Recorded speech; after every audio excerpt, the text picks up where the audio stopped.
think the pre-show match, Leona is going to be in the orange Gatorade corner. And you know what? I don't think I've played Pearl since I downloaded her. I know I downloaded a bunch of Steven Universe characters for Jamel. So you know what? Let's let her get in on the dark match while I inform people that wrestling is about to occur. Hoi.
Elbow.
That, and now I can actually focus on some wrestling.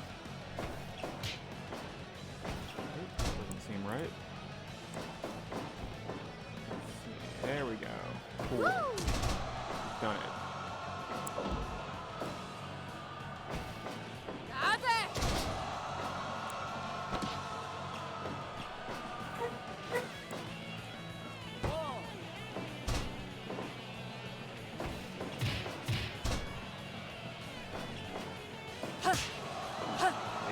Back of the head. That is the problem with doing the social media thing while the dark match is running. Is I come in 5 in-game minutes into the match, and I have no idea what's been going on. Generally speaking.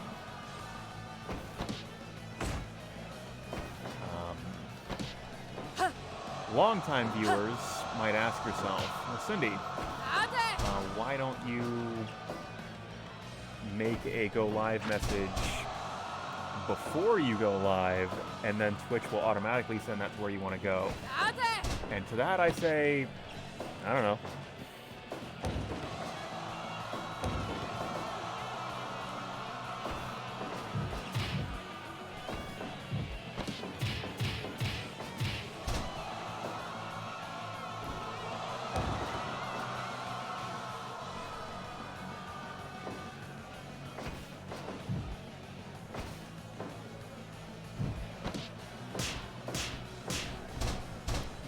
Series of shotes. Probably just regular palm strikes. Just the knees of Leona.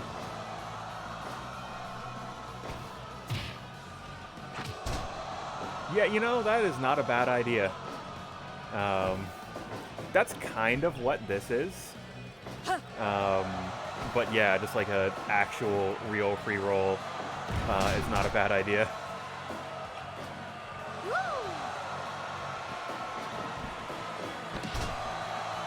Also, appreciate y'all stopping by.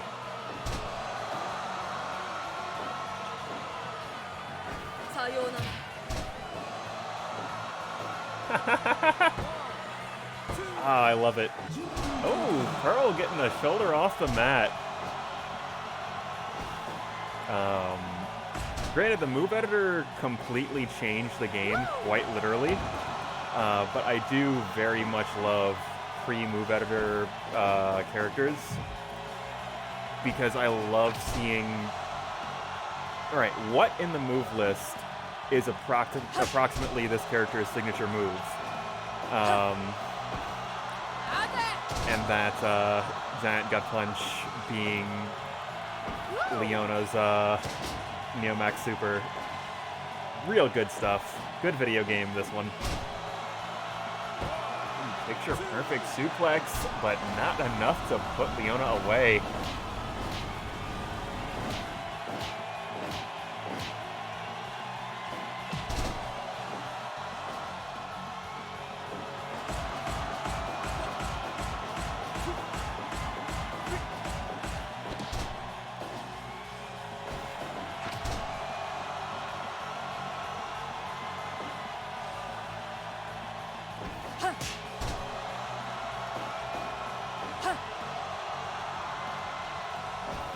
Gotta assume Leona's got a shot for the crown off the turnbuckle to act as a V-cutter. But hold on just a minute here.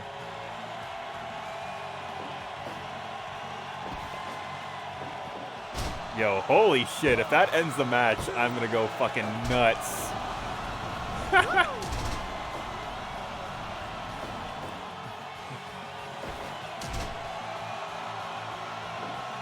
Crouching D, the classic.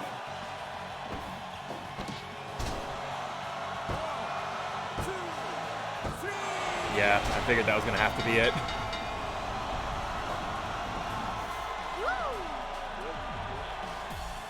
Yeah, we're going to let that rock.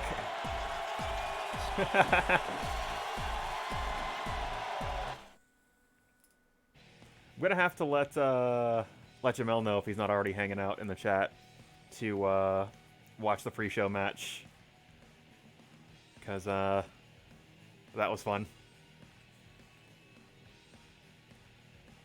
Only 4.5 stars from Big Dave, though.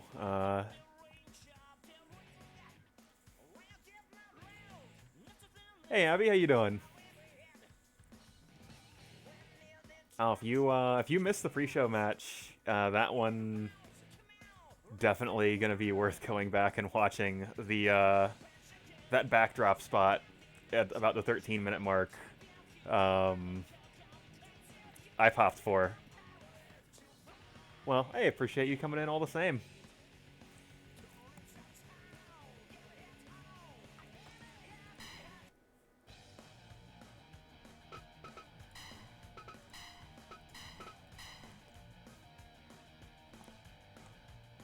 So, let's see here. See, fortunately, unlike last week where Shane McMahon and Violent J just went so tremendously over their allotted time slot, Pearl and Leona, they're professionals. They know how to work. And they are wrapping up almost dead on at 7:30. You love to see it. That is a sort of professionalism that gets you noticed here at Blake's House Professional Wrestling. So, people beginning to file into Blake's House Arena.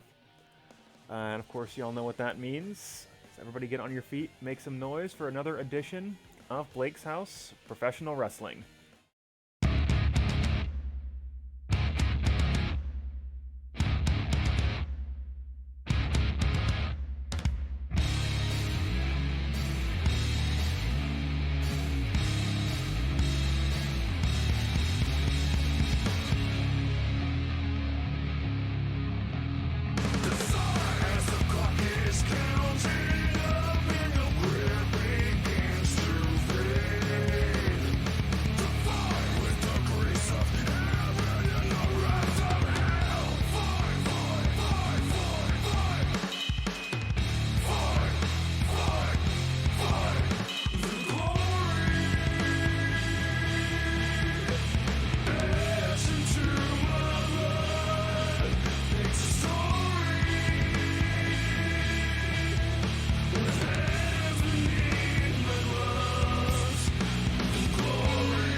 All right, welcome Blake's House Wrestling fans. If you were tuned in last week, we saw an aggressive statement to open the show.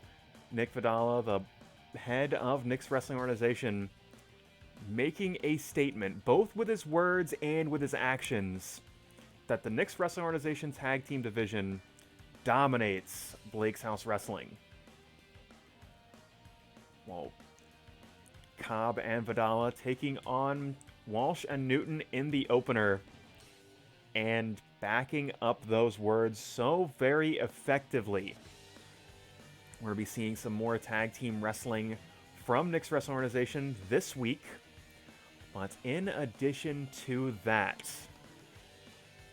of course, last week's main event, Shawn Satchwell climbed the ladder all the way to the top, earned himself a one-on-one confrontation with Josh Kaiser, the captain of Team Lake Mary, but it wasn't really one-on-one, as there were 3 members of Team Lake Mary at ringside, and that distraction surely weighing on Satchwell's mind. Well, this week, he's got somebody to even the odds. We're going to be seeing Satchwell in some tag team action against Team Lake Mary in tonight's main event. Exactly who that somebody is, you will just have to wait and see. Of course, the King of Fighters Trios title, hotly contested, and Dominik Mysterio and his 2 dads ending the reign of Zero Lopez, David Clement, and Cindy. And it was a short reign at that, and that seems to be the standard for that King of Fighters television title. So notoriously difficult to hold on to. While Zero Lopez, Cinderella, and Clement all going their separate ways, trying their own climb to the top. Zero Lopez, possibly the closest to the top. He has got himself a shot tonight, going head-to-head with Dougal, the man that Terrell faced just last week, the enforcer to Dick Boss. And speaking of Dick Boss, the man that wants to cut the line. Of course, Terrell and Sterling in heated competition for that coveted #1 contender spot. Satchwell in the mix as well, but then here comes Dick Boss out of nowhere, besting some of the top talent in that Blake's House Wrestling locker room. He's going one-on-one against Terrell tonight, and just receiving word, officially a #1 contender will be determined next week. So this match has major championship implications. But let's go back to Zero just a little bit. Zero taking on Dougal. Dougal, the enforcer of Dick Boss, a man that is potentially going to be challenging for that Blake's House Wrestling Championship. He has so very close to seeing the summit. Maybe not getting there, but certainly seeing it. But that will have to wait, as we've got tonight's opening contest. David Clement taking on the Wildcat. 2 tag team specialists as of late, going into singles action, and David looking to find a little bit of direction. That King of Fighters Television Championship, just so very unexpected.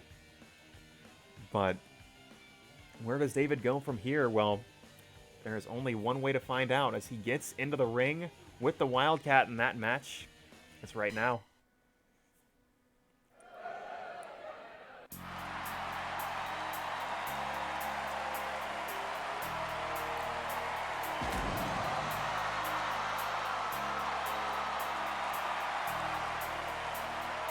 David Clement, a true enigma in every sense of the word. A man that is just such a challenge to figure out, but Wildcat making her way to the ring.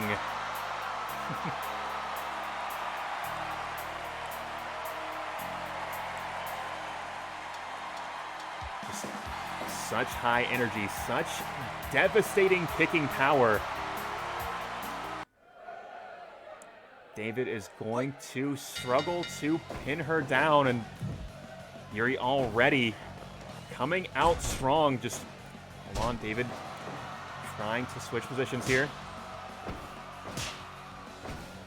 Devastating series of chops. David fired into the ropes, but a knee to the gut will shut Yuri down. Big Mongolian chop, and David's offense so incredibly varied. How do you game plan for somebody like David Clement? Forearm smash, mount tackle, and a series of wild shots to the forehead of the Wildcat. Step up enziguri, throwback from Clement now. And right into a cross arm breaker. That unorthodox style has the Wildcat on her toes.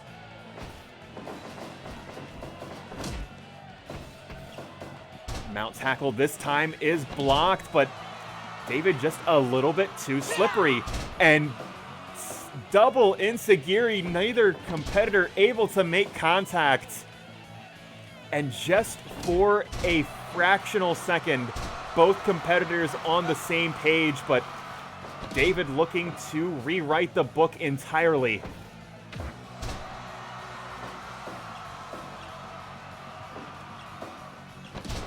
Roll up out of nowhere cover, but no, not even a count of one. And Yuri just struggling to find footing in this match. This is an opponent unlike anything she has faced before.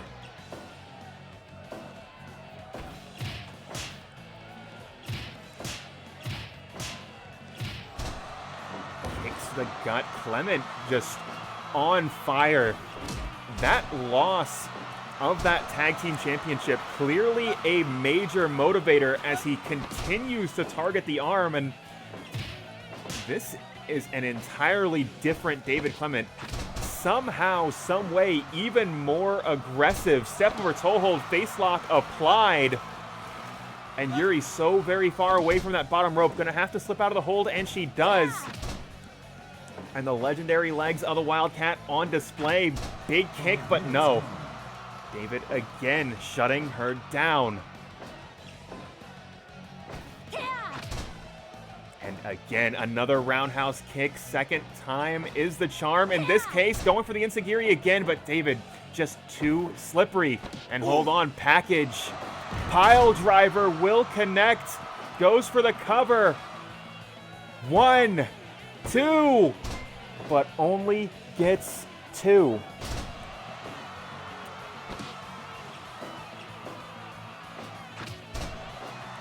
Kick to the forehead.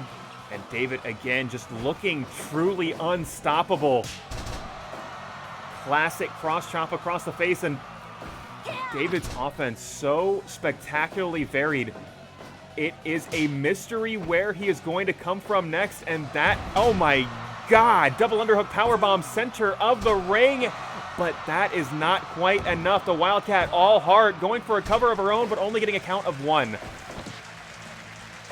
Lift and drop center of the ring. David getting fired up, going coast to coast. Springboard, elbow buried into the heart of the Wildcat.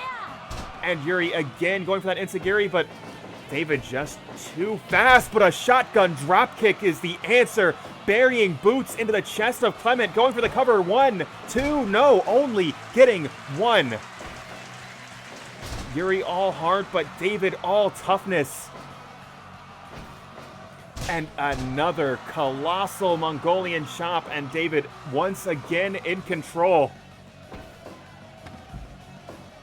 Yuri sent to the outside right in front of the commentator's table, and again, enziguri's in stereo, but hold on just a moment here. David, colossal package pile driver, that padding only a couple inches thick, and right underneath is concrete. And David now, light tube, hold on. No, oh my God.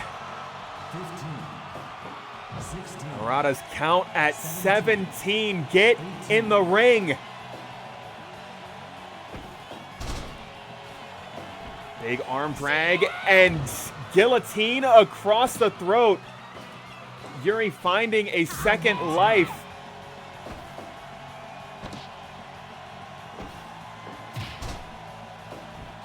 Going high risk once again and diving over 10 feet. Guillotine right across the throat and only getting two.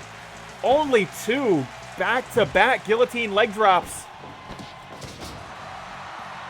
And Yuri going high risk a third time. That sure killing blow off the top rope, but David able to get back to his feet. And David now getting himself fired up, going high risk. Big elbow drop buried into the small of her back. And David in the driver's seat.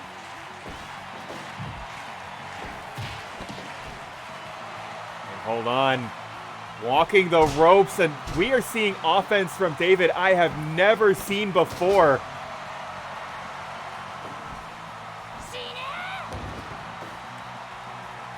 Wildcat going high risk. What's your favorite death grip song as she delivers back-to-back guillotines?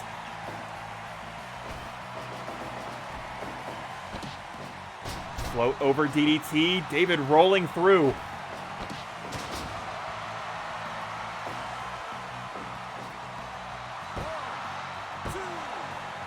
And oh my God.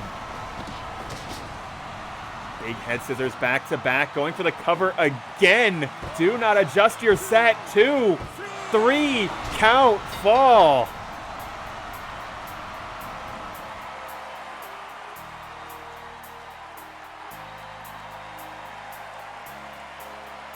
And somehow, some way, that package pile driver onto the floor, giving the Wildcat a second life in this match. Possibly burning one of those lives as her head collided with the floor, but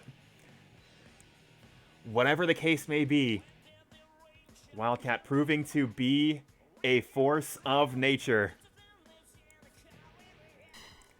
Yeah, it very much was. It was also a repeated spot, which is just looks goofy.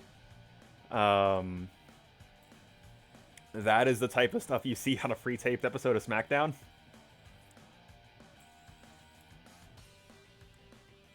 Because, yeah, it was head scissors, roll up, and then head scissors, roll up again. I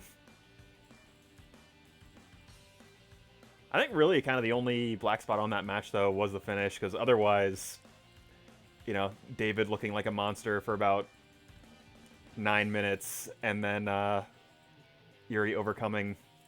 That was rad.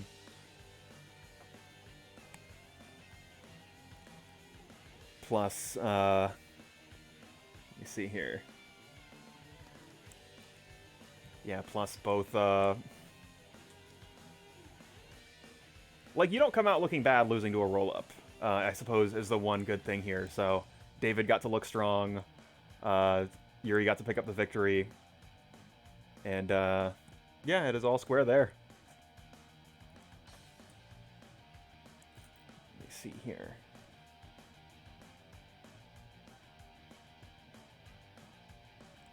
But let's go ahead and keep this show rolling. As I mentioned, the former Trios champions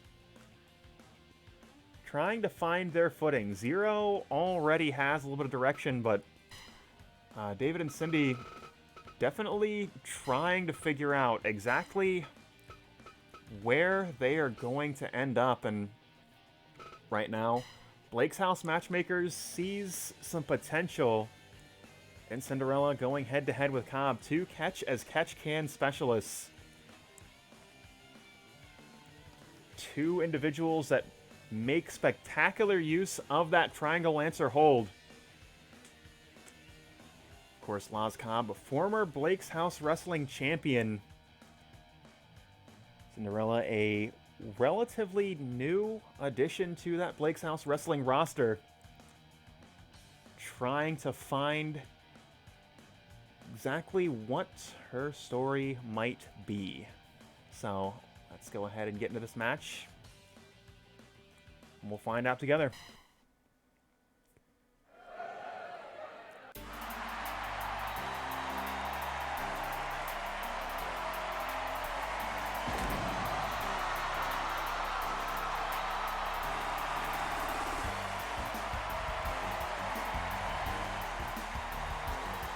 Self-proclaimed Princess of Blake's House making her way to the ring.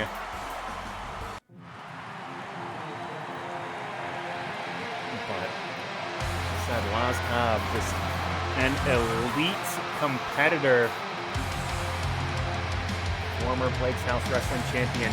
An individual that had shelved Terrell Benjamin for several weeks. That Burning Hammer, positively lethal.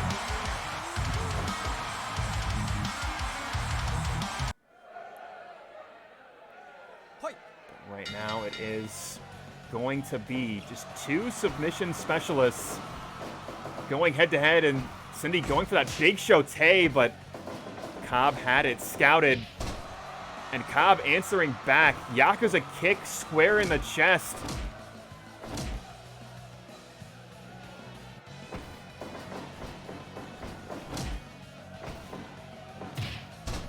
And just some minor miscues from both these competitors. Be possibly a little bit shaken up. That 3-0 loss to Dominik and his two dads, just truly devastating.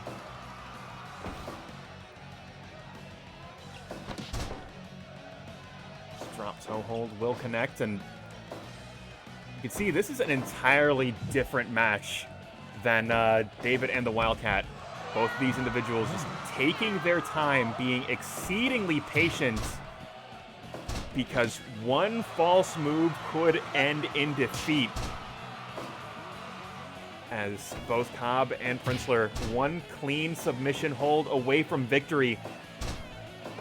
They're going for the cover, but unable to make that stick. And Cobb ringing the arm and huge kick to the head, and now just digging the elbow. Hold on, snap suplex, answer back. Cover, but only getting one. Headlock takeover applied. Again, right back to the snap suplex. And going for another early cover, trying to test the waters here, but Cobb is having absolutely none of it. And right now, forearm smash answered back by barn door left hands. And Cobb getting the upper hand in that exchange. Just a little bit more aggressive, a little bit more physical. And hold on. Cobb just so tricky, so difficult to keep pinned down. Yeah. Cindy getting that mount position, but only very briefly. Cobb prepared for nearly every situation. That is precisely why she is a former champion. Drag Cindy into the center of the ring, goes for that roll-up cover, but no, not even a count of one. Both of these competitors still have a lot more to give. Series of knee strikes, and again, targeting the elbow, targeting the shoulder, driving an elbow into the temple of Cindy here.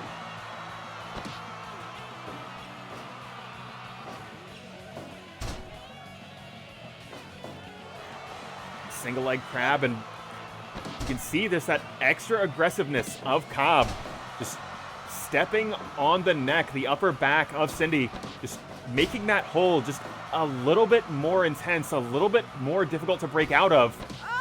Oh!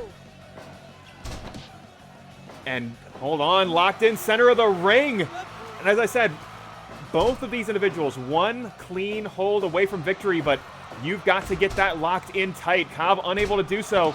Cindy answering back, some toe hold, face lock, and Cobb just inches away from that bottom rope. She's going to have to break the hold, and she does.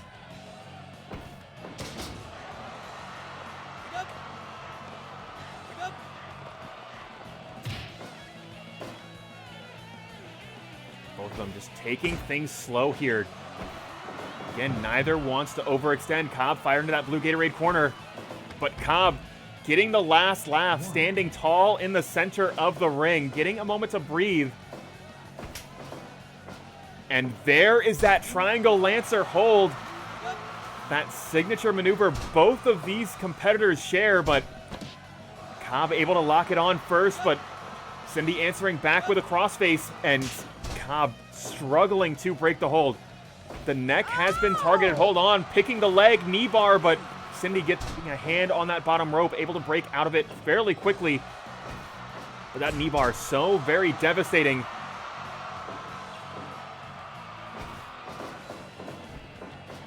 Fire into the corner.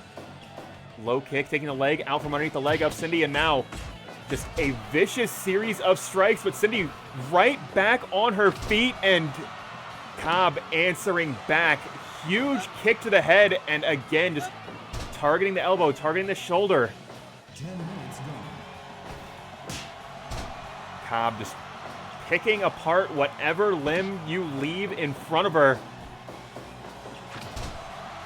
as a vicious punt kick will connect. And again, Cobb fired into the corner. No, Cindy in the corner now. But hold on just a moment here. Burning hammer to the outside. 1, 2. And Cobb hoisted on her own stuff, as they say.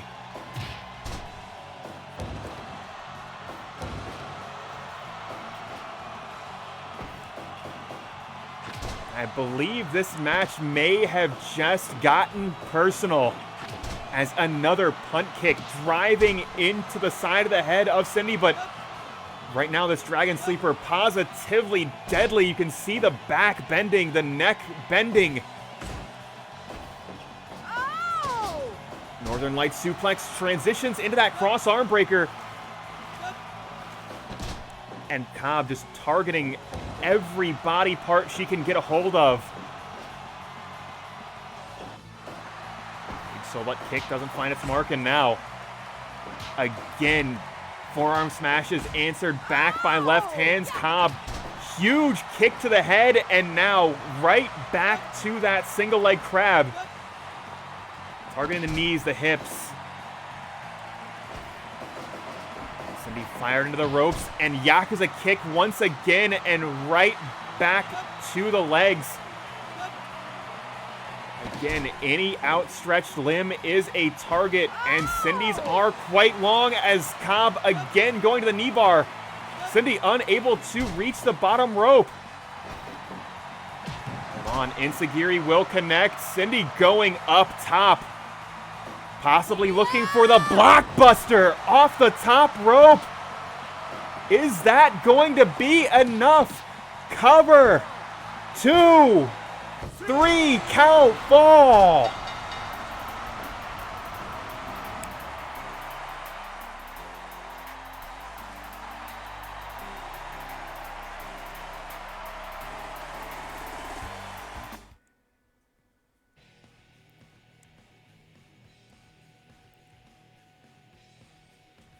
Cindy and Cobb just going to war in the second contest of tonight's program. Both of them just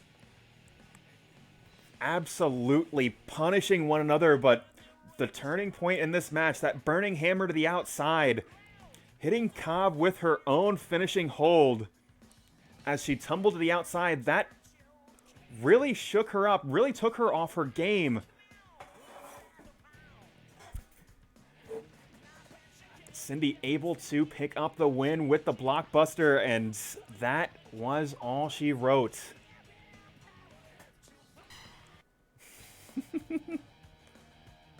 Also appreciate you dropping in, Nick.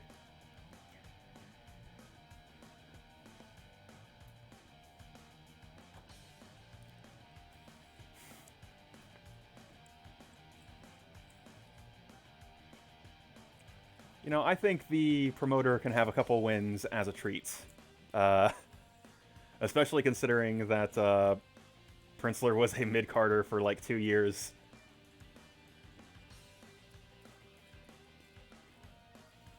But it is cool seeing some people hanging out in the chat here, because I have made a grave error in not advertising this at the open of the show, but I'm sure longtime viewers fully aware Mag.Lo Open Challenge happening tonight, as it does every night. And we need to get 8 competitors into the ring to find out exactly who is going to be facing Mag.Lo in tonight's Open Challenge. Now, the last several weeks, we have had heavy hitter after heavy hitter. Last week, Stone Cold Steve Austin. Just a month ago, the man that makes it rain money, Kazuchika Okada, making an appearance to take on Colby Cole. Well, who will be the challenger to Mag.Lo tonight? Well, that is for you to decide. However, I am going to lock in the first choice here tonight. I was just made aware the DMX and Jet Li motion picture, Cradle to the Grave, is going to be on Netflix in like 4 days. So I'm going to put DMX in one of these. Because that four-wheeler chase scene was rad as hell. But, hey, that is going to leave 7 slots open. Anybody you want to see, and GK is watching tonight's AEW show, which I earnestly forgot was happening until, like, yesterday. But for him, I am going to be dropping in, let's see here, the Duke of the Battle Royal, Frank Vista.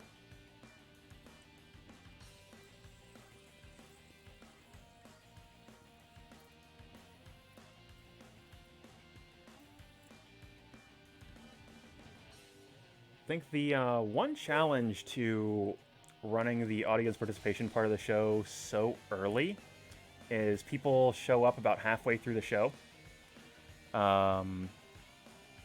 Which I think this one is a I get to have my cake or I get to eat my cake. Because narratively, it makes sense to me that this is very early on in the program. Because the person in the match will be competing twice in the same night. However, this is crucially a video game. Want to see Timothy throws? I can make that happen. You're looking for him to dump some people over the top rope. I am very okay with that idea. So those rules don't have to apply. And I can kind of throw out narrative sense if it is going to make the production a little bit better. So who could say if that's how I'm going to play that? Truly, it is a mystery.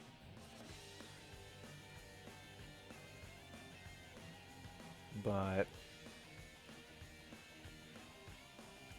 let's see here. You know what? Let's see. On account of there being an All Elite Wrestling pay-per-view tonight, I think I'm going to drop in... Do I have Cassidy in... I do have Cassidy in US Indie still. My stables are real fucked up. Let's see. And yeah, he's got to have the sunglasses. That's not negotiable.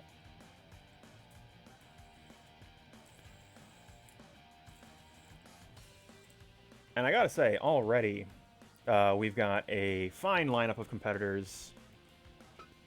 And I think I'm going to put in Spider-Man because he was called up last week and then got dropped. Oops, I skipped that all over the place. Spider-Man, Spider-Man, Spider-Man.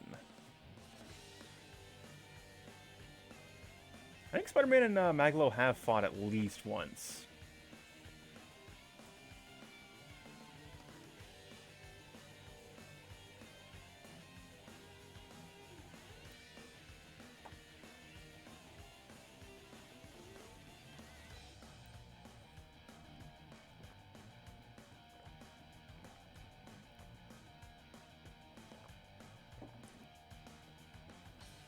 So Nick, how do you feel about Nick's Wrestling Organization champion?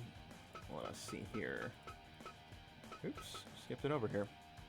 Maybe people about Nick's Wrestling Organization champion Brad Chad throwing his hat into the ring. We have not seen him in quite a while, and could be an excuse to get him on the show.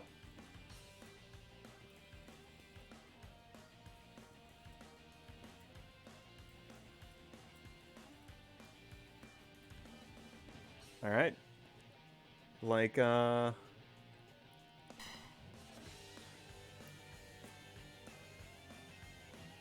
way you think. Also, yeah, if y'all want to call out some names, whether it be real wrestlers, whether it be fictional characters, or whether it be some of your own OCs, y'all are welcome to do so. I am, full disclosure, way behind on downloading some custom moves, because I can see y'all updated some wrestlers since I made those downloads, and some custom parts. So I'll be a little bit out of date, but if we want to see some Date Zone content on the stream, you are welcome to it. Yeah, that is absolutely a thing. Let us see here. And like I said, I am... Let me see here.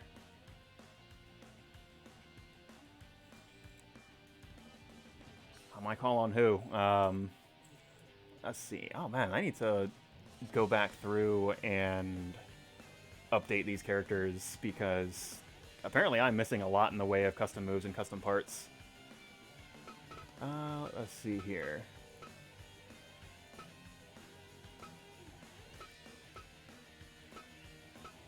What do I want to put on this?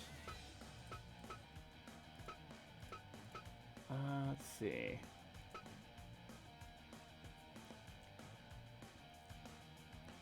Yeah, I mean, hey, that is rad. That just means I need to go in and actually download the stuff that y'all set up. I feel like Motto the Dark is going to be the thing here. And you want to see Big Boss Man? I can make that happen. I'm pretty sure I have a Boss Man.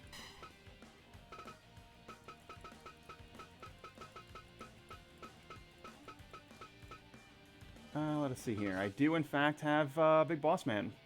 Do I have 90s Boss Man also?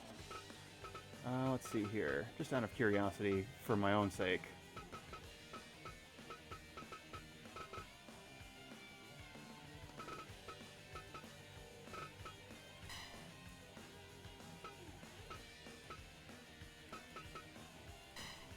Yeah, we're gonna do 80s Boss Man.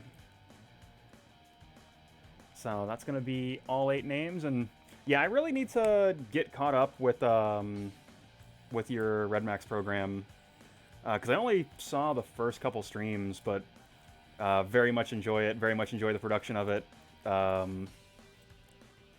They do good work over at the Date Zone. For anybody hanging out in my chat that is not familiar. They also have a Fire Pro eFed as well as a variety stream with a lot of rad content, so you should check them out. But yeah, I think we've got our 8 names here. So let's go ahead and get into this 8-person over-the-top rope battle royal for the right to face Mag.Lo on tonight's program. So let's jump into that right now.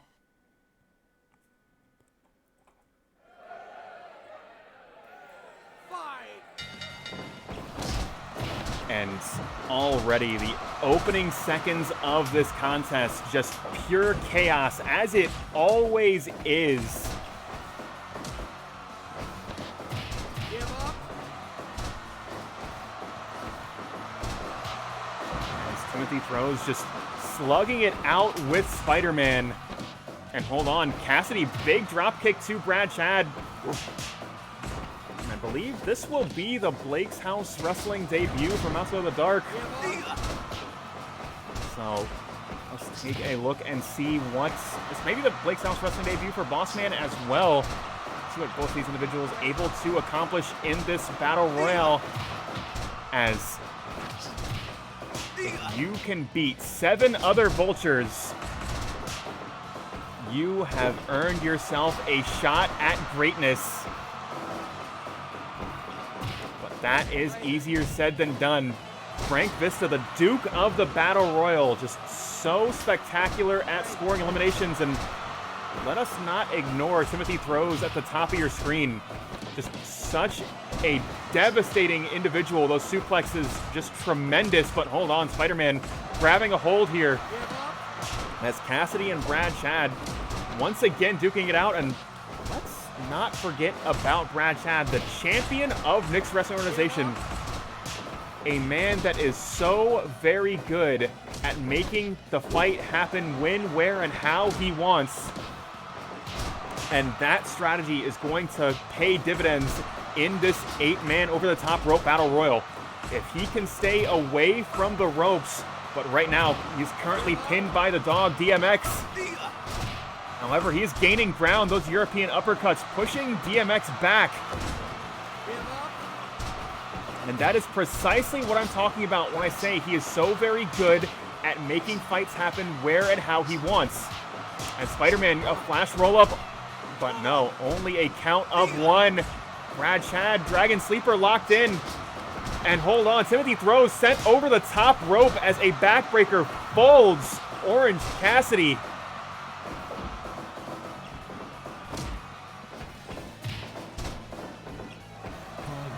Cassidy, hold on. Oh my God, those strikes positively devastating. And I don't know how Frank Vista able to withstand those strikes. Somehow, some way, still on his feet after that exchange of blows. As hold on, suplex once, twice, and 3 times into the mat as a flapjack and facebuster will flatten Orange Cassidy.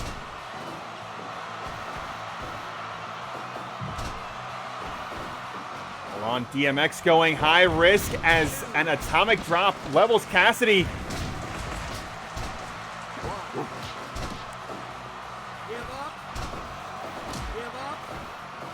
And it is still chaos in the ring. 7 competitors. This ring is only so big. There is only so much room.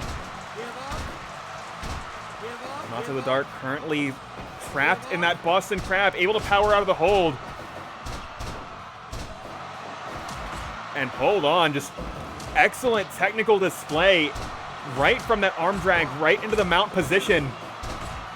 And hold on, Cassidy again just dropping bombs of those kicks. And DMX just somehow able to stay on his feet as Brad Chad has him trapped. No. Just too many bodies piling up in the center of the ring. Bossman lifted, but again, flapjack and facebuster combination. Spider-Man going for a quick roll-up, but unable to stay on top.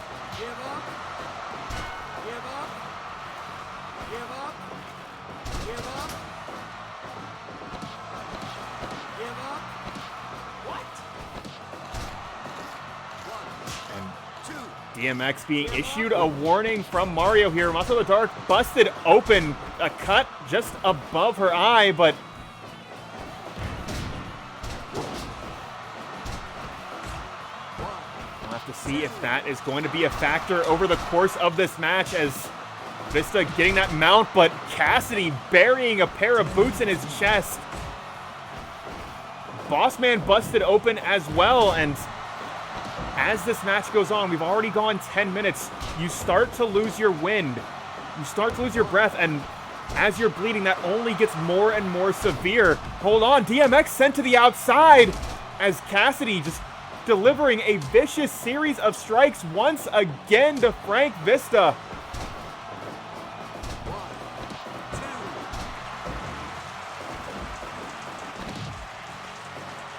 So the Dark sent to that orange Gatorade corner, and that might be the safest place to be in this match right now, as a suplex, double suplex, sends Bossman home. 1, 2. Come on, Brad Chad going for the cover too. And again, Cassidy just launching some bombs into the chest of Vista, and this time Vista going down. And hold on. Devastating suplex, but Cassidy fingertips on the bottom rope.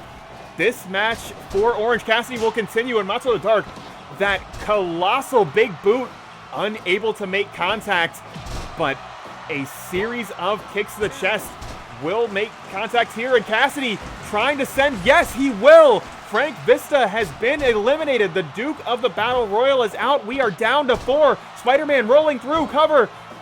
Oh my God, only getting 1.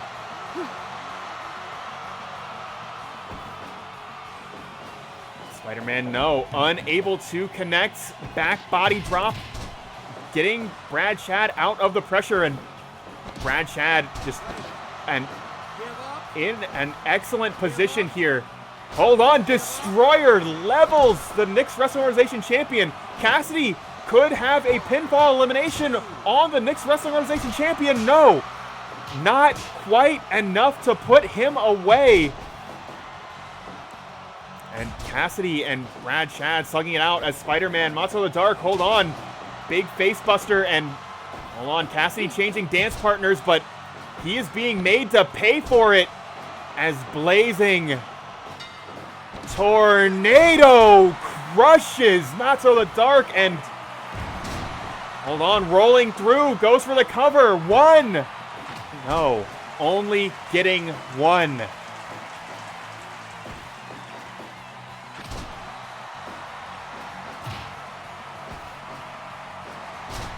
Neck breaker, and Spider-Man in dire straits. He needs to get out of the danger zone here. 2.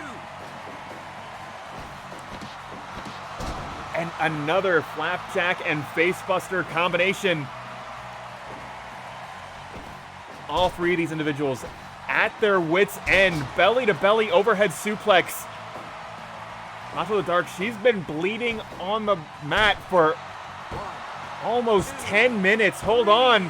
3 count fall. We are down to our final 2.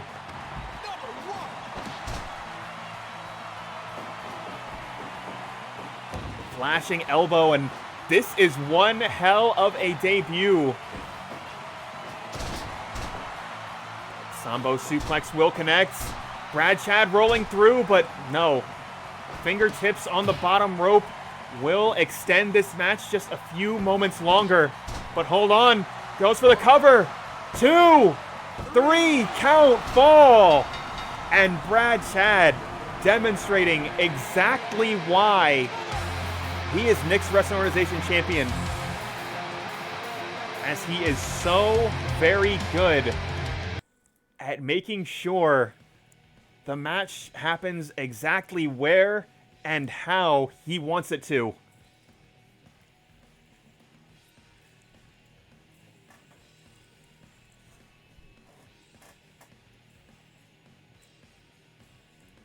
And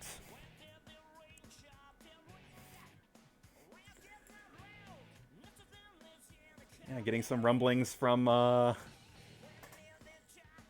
representatives at Red Max, questioning the validity of that last fall, and we might have to settle that one next week.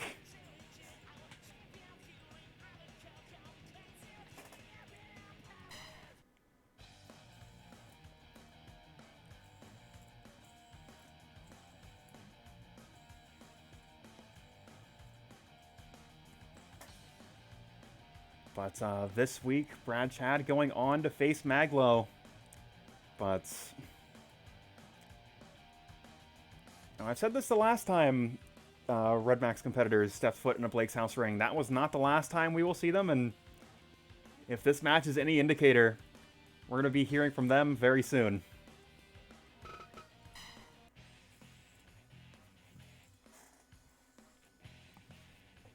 And honestly, Nick, that was kind of the best case scenario for that match, considering that Brad Chad is your champion. Like, he should look good in that match.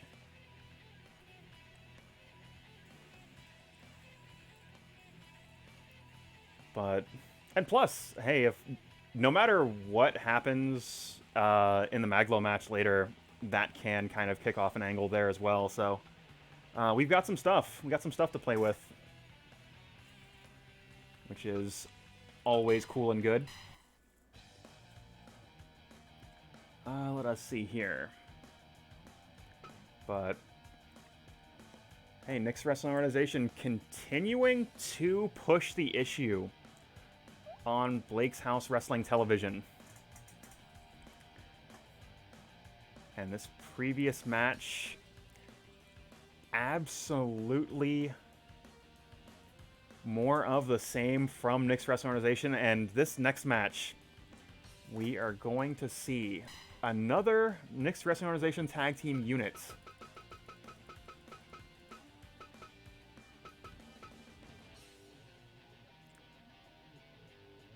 Let's see here. As the first ever Nick's Wrestling Organization signee, Dick Bruiser going to be tagging with his partner Dan Ramitin, and they are going to be going head-to-head with this Dark Hour unit. Of course, that does mean Shenjo. That does mean Blake. And at ringside, we're going to be seeing Jamie Holloway. And that match, let me make sure elimination is turned off, because I sometimes forget to do that. And that match, it's right now.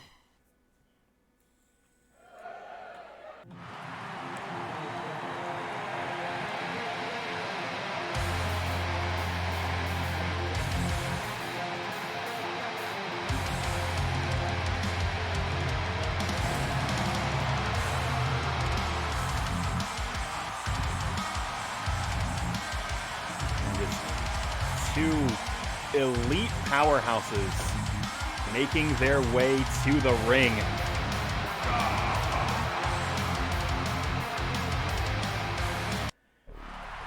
But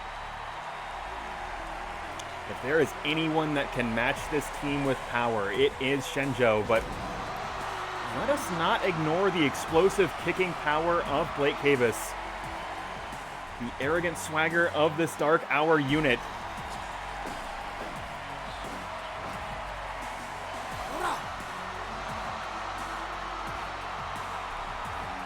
With Jamie Holloway at ringside, able to direct traffic. Hold on just a moment here, and it looks like matching power for power. Both these individuals appear to be pretty evenly matched, but Shenjo standing tall in the center of the ring, all alone.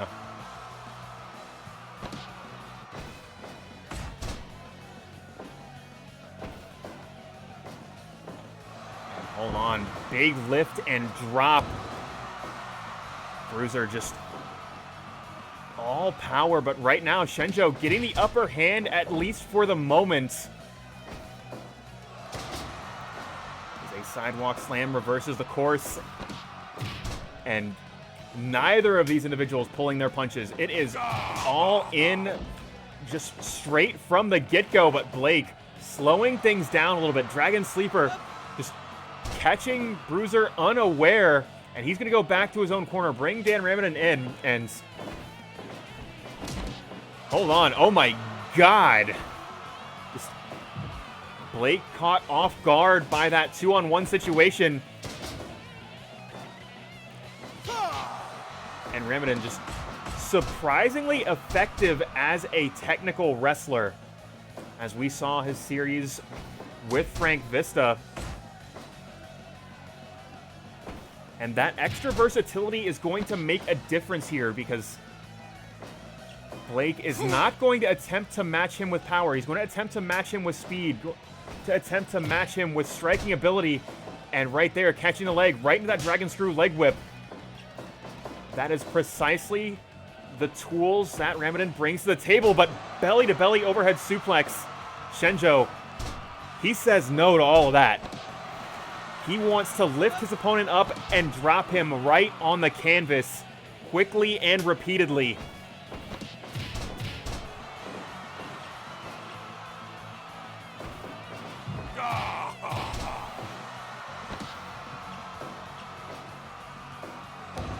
big body press from the big body that is Bruiser, but Shenjo putting Bruiser into the corner, possibly setting up for the Space Jam, but no. Bruiser scrambling out of the corner. He knows exactly how dangerous that position is against somebody like Shenjo. Once again, you can see Holloway on the outside directing traffic as best she can, and big double powerbomb and Blake going right back to that sleeper hold. Just trying to slow this team down. Take the wind out of the sails of these big men, and big face buster will connect, but Blake just a half step too fast. And that is going to send Bruiser back to that blue Gatorade corner, but a crushing lariat will flatten Cabus, and now Ramitin in control. Japanese-style arm drag, and right back to the legs, trying to take away that agility advantage. Lift and drop.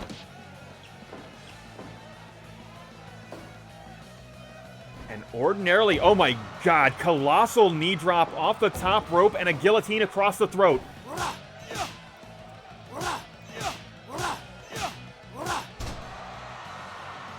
The striking ability of Blake on display as he is able to, oh my god, Ramitin standing tall after that 1-2 combination.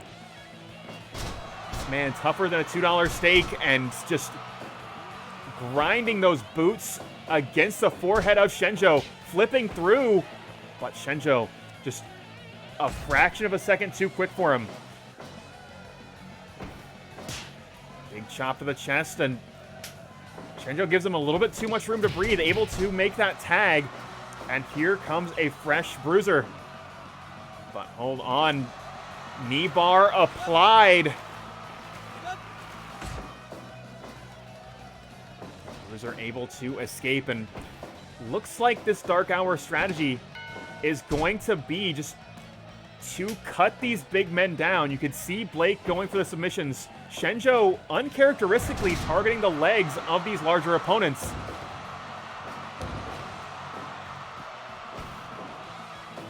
As I said, a strategist directing traffic for your team, making a huge difference.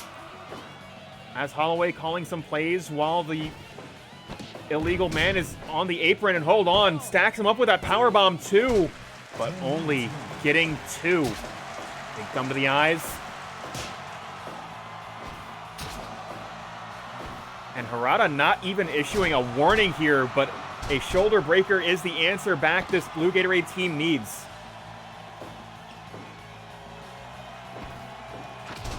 Big Pele kick, and Blake now in the driver's seat, able to get back to his own corner. A fresh Shenjo in the ring, double dropkick buried into the chest.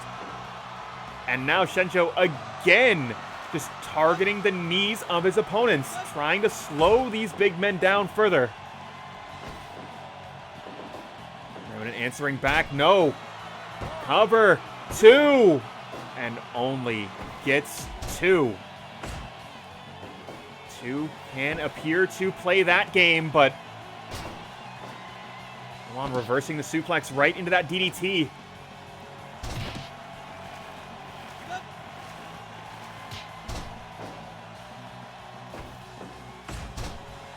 forearm smash, and both teams just taking a minute to breathe. Crossface chicken wing applied. Hold on, Ramitin going for the cover too. No, only gets 1.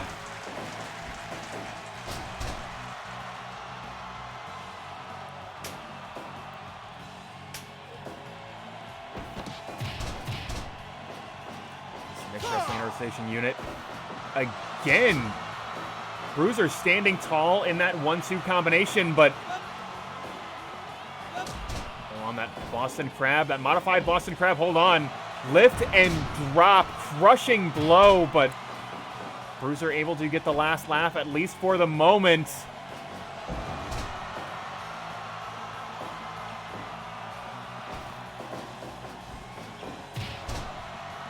What kick to the butt, and now again that modified Boston Crab, center of the ring, but Ramitin able to come in, make the save at a critical moment, and a shoulder breaker adding injury to insult for this team.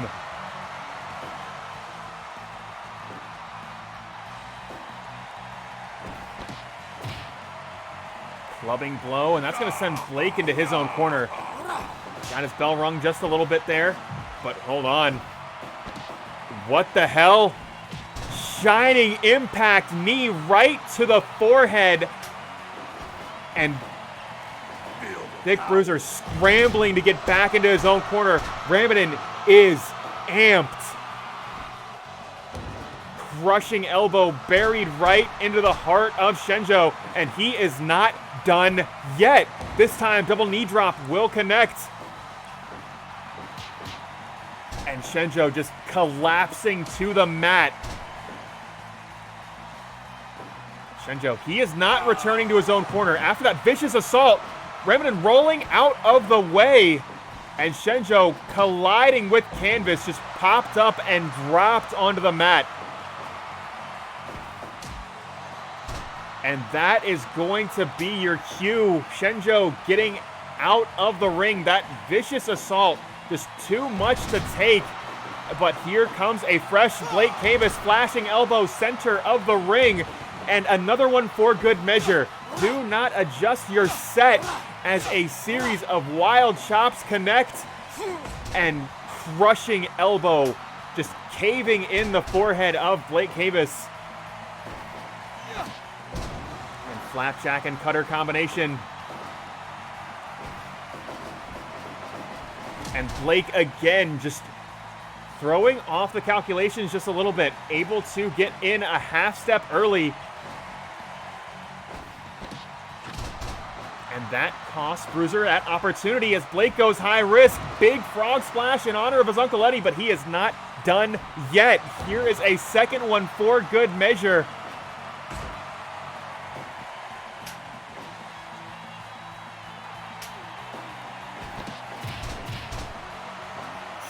Of strikes, and hold on, double power bomb.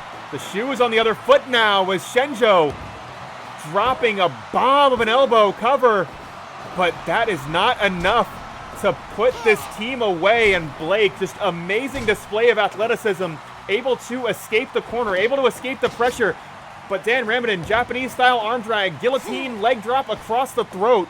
But he is not done yet, continuing to target the arms of Shenjo, continuing to take away that power advantage that he's so used to having.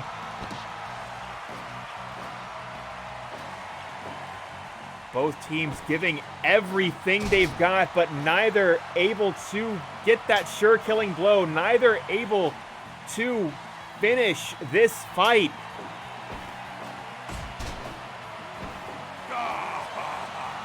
Lift and drop, crushing power slam, but no, that's not enough.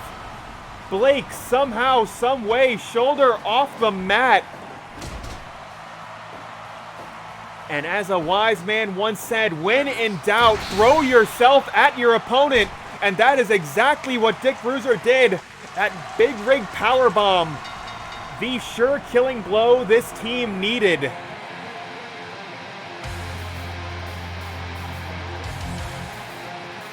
And this team that is all power demonstrating exactly that tonight.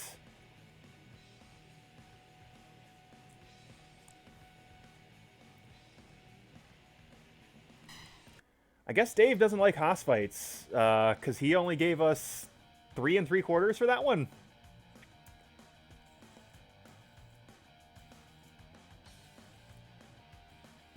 Yeah. Unstoppable Dick.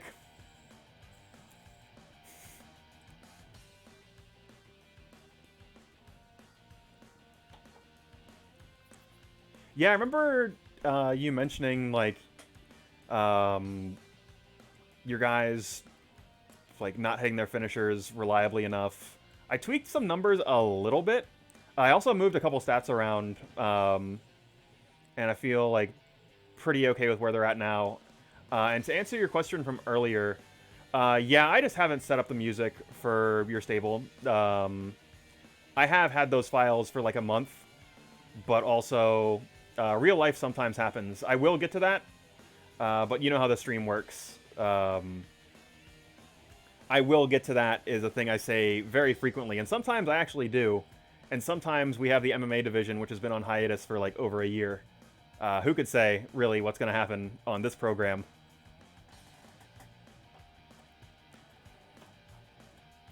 But, yeah, Nick's Wrestling Organization continuing to dominate tag team wrestling as they take on the Dark Hour and best them in decisive fashion.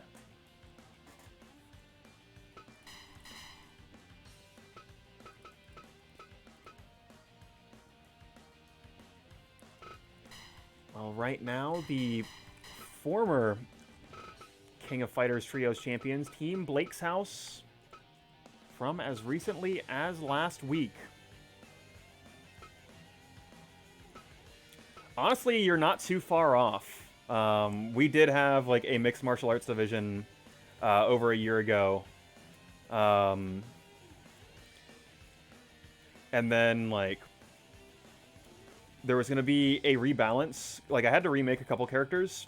And I did get some of them done, but not all of them. So I just haven't fucking like reinstated the MMA division. I think Eric even had to get remade for the MMA division because he was kind of tuned to be a hybrid character and didn't really work as a mixed martial artist. So I kind of figured out, yeah, I'll just make 2 versions of this character, one for shoot fights and one to be a work shooter.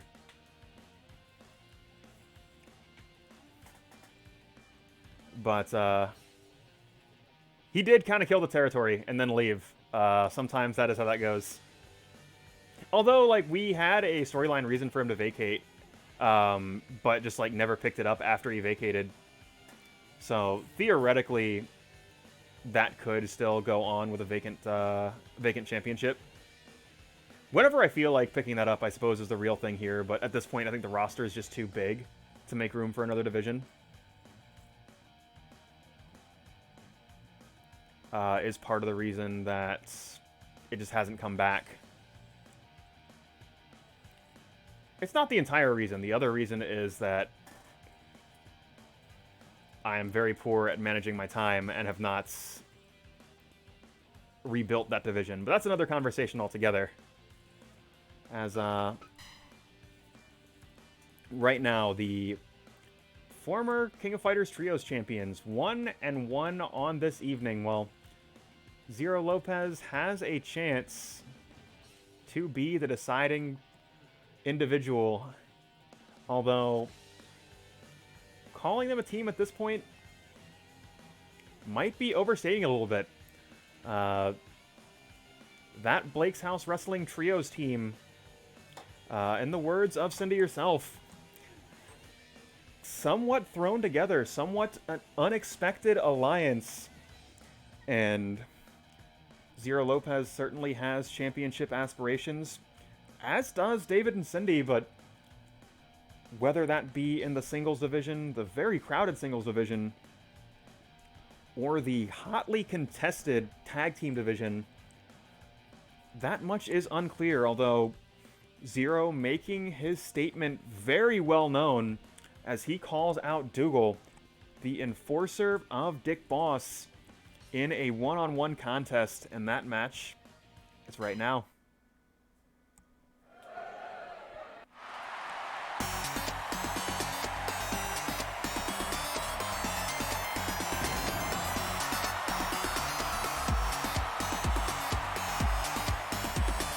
Zero Lopez making his way to the ring. The two-time mystery champion, and as much of an enigma as David is, Zero is a different sort of an enigma. He is a man that has got all the tools, a man that can come at you from a million different ways. Dougal, conversely, just has that bazooka of a knee strike, those devastating shins, those devastating kicks and elbows. You know exactly where Dougal will be coming from.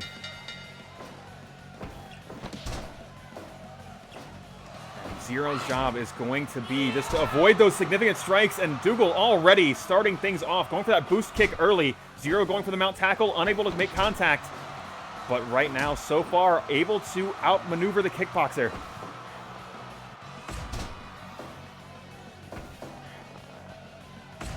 But as we mentioned in the Cinderella Cobb match, where you are one clean hold away from victory, well,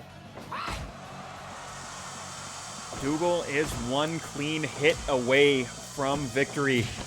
And right now, Zero in trouble. Those vicious knee strikes targeting the stomach of Zero Lopez. And again, taking away the wind of Zero, and colossal wheel kick.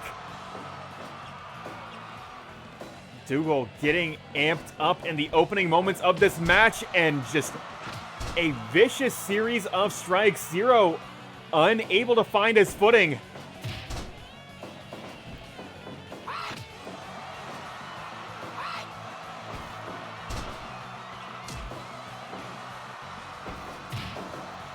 Zero answering back, mount tackle, but no, just unable to keep up the pressure as Dougal able to, oh my god, forearm smash to the back of the head. Zero unable to protect himself, but rolling through, testing the waters with a cover, not even getting a count of one. As a punt kick crushes the head of Zero Lopez.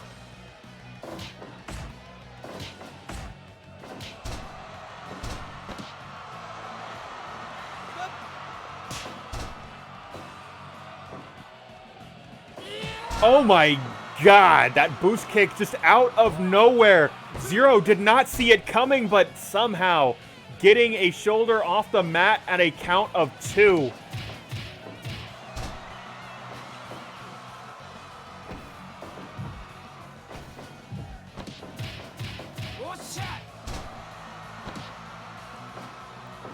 And Dougal just on fire here, going for it again, but Zero able to beat him to the punch for just a moment.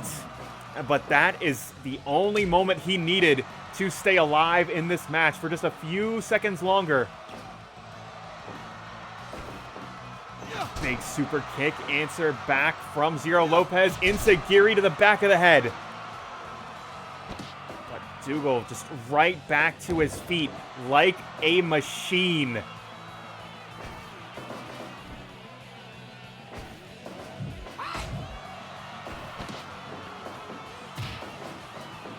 Dougal now just unloading with a vicious knee strike right to the side of the head.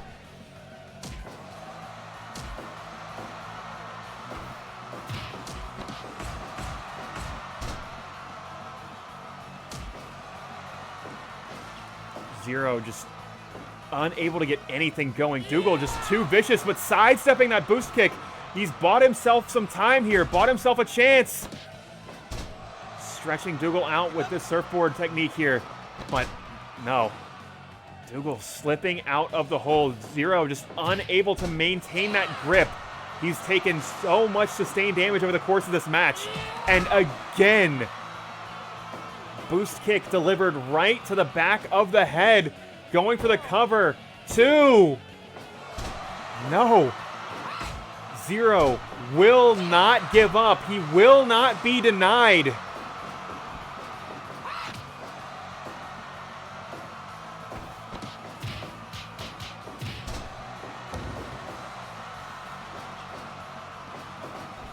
Dougal, colossal wheel kick once again, but Zero right back to his feet, putting his fist into the ground and just fighting his way back to his feet, fighting his way back into this match. And again, just grabbing a hold any way that he can. Big super kick once again. Zero trying to find his second win, but Dougal just taking the air out of the room, taking the air out of Zero Lopez. And again, another wheel kick, but Zero scrambling back to his feet. He is not done yet. Another super kick.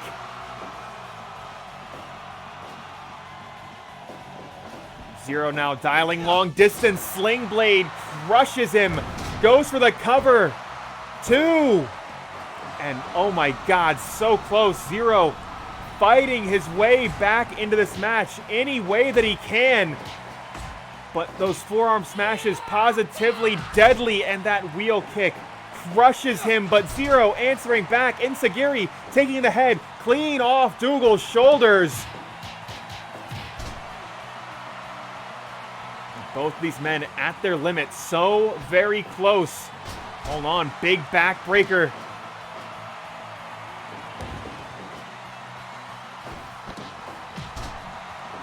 Zero answering back, that patented dropkick. Going for the mount tackle, but he finds a foot to the face instead.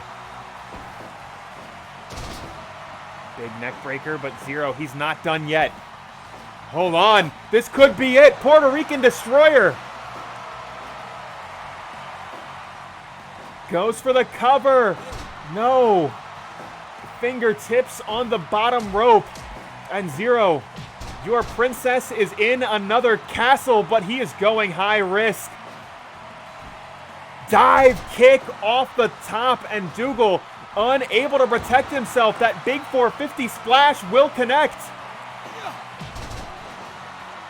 And Zero just coming at Dougal like a house on fire, but Dougal answering back. Vicious series of strikes, and again, boost kick just driving a knee right into the jaw of Zero Lopez. Going for the cover. 2, 3, count, fall. And Dougal just laughs and laughs and laughs as he takes the victory over Zero Lopez.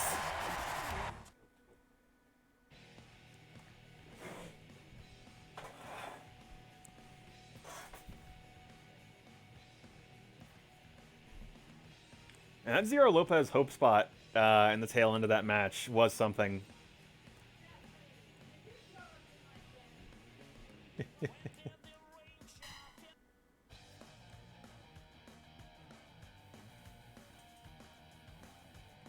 Zero unable to pick up the victory against Dougal, but putting on a strong showing, making a statement for why he belongs in that main event picture, but just coming up just short in the final minutes of that contest. But let's go ahead and keep this show rolling here.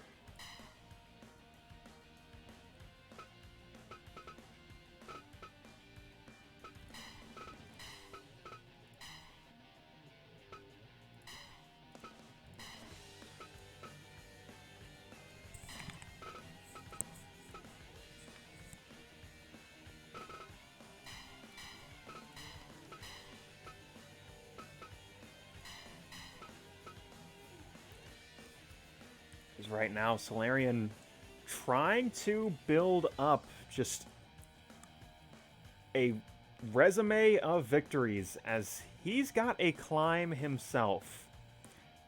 He wants to take on his former tag team partner and the current Judgment Professional Wrestling champion in Kurt London. Of course, a fan favorite of Blake's House Wrestling faithful. But Solarion, entirely unbothered. He is very much okay with being the villain. He is very much okay with being hated. Whatever it takes to earn himself a championship opportunity, he is interested in exactly that. And right now, as is the case on Blake's House Wrestling Television, you do not just get a championship opportunity. You have got to build a body of work that suggests to the office that you have earned a title shot. Solarion, he is several weeks out from that, but if he is able to compete at the level he competed at last week, he will earn himself a championship opportunity in no time at all. But right now, he's got one more roadblock ahead of him. Linda Alpizar of the Alpizars taking on Solarion, and that match, it's right now.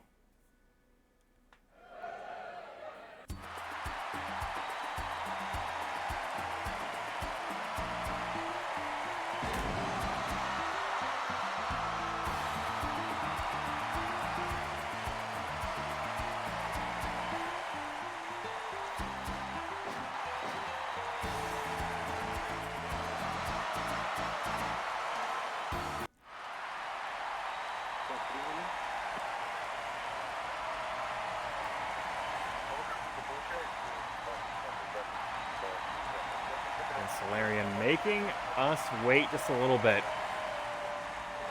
Truly believes he is the star of the show, or at the very least that he should be. Mr. 5-star himself, Jason Solarion, getting fired up on the ramp.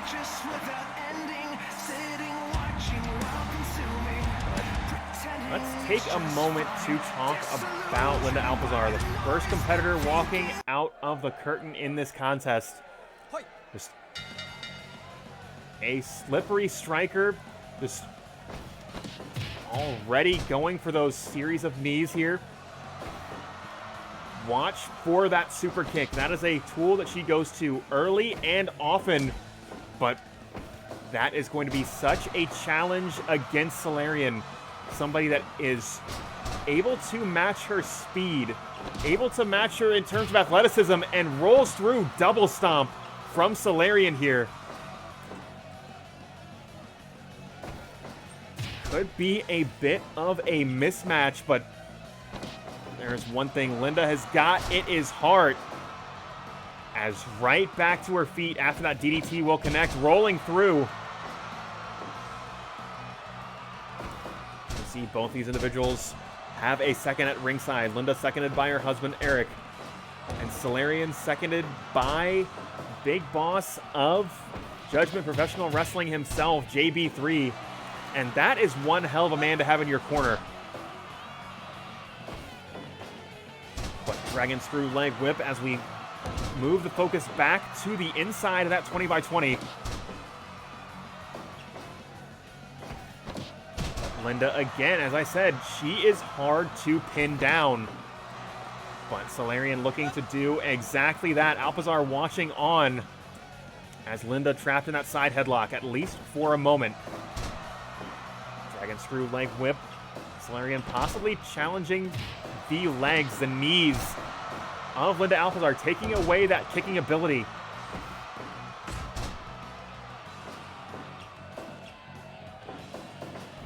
Solarion now flipping Big Boy into the center. And Linda now caught in the corner, and vicious knee strike and an axe kick.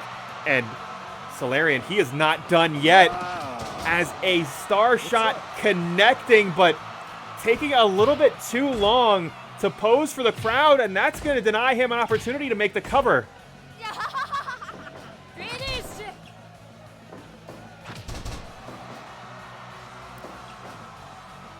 Linda telling Solarion, welcome to the party, pal, as that super kick will connect, and again, just refusing to allow Solarion to take her back. Just too quick as a kick to the lower abdomen. Harada coming in, not issuing a warning. Harada traditionally going to let the competitors fight unless it is positively egregious.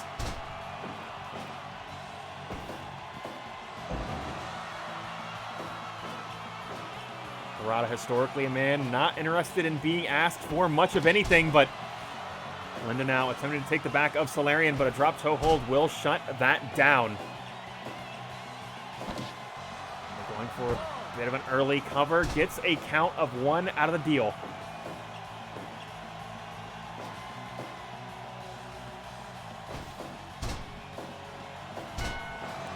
Again, right back to the lower abdomen, raking the face of Solarion with those shoes there. And a picture-perfect drop kick from Mr. 5-star, and he is going high risk as he connects with that 5-star frog splash.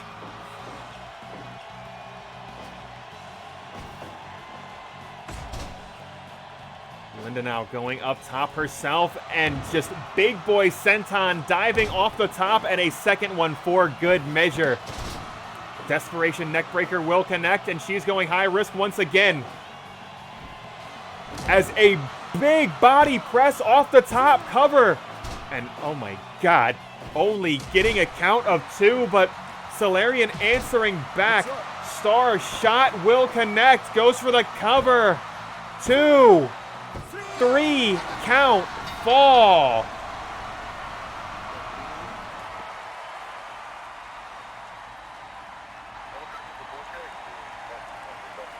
And Solarion just too aggressive, too strong, too fast.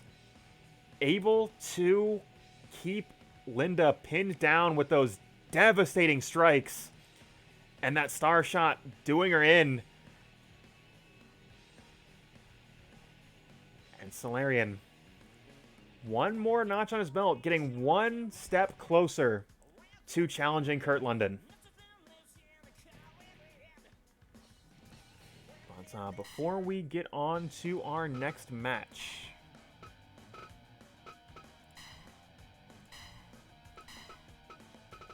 I'm going to take a quick restroom break. And we're going to get into some King of Fighters Television Championship action. So give me just a moment. I'll be right back.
Apologies for that. Let's see.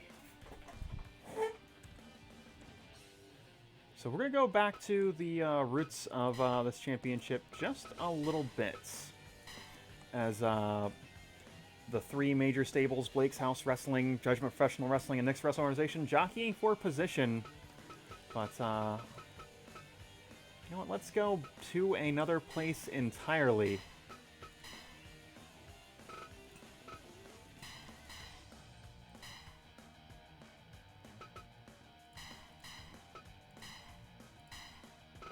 As I believe the Huge Wrestling Alliance, if I am not mistaken, was Poison's promotion, throwing their hats into the ring.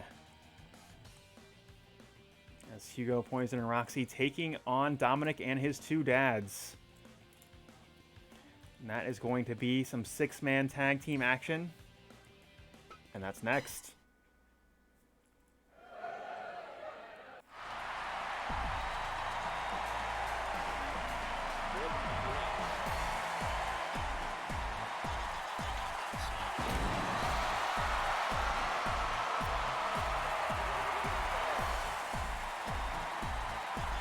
Hugo, a true titan in the world of professional wrestling.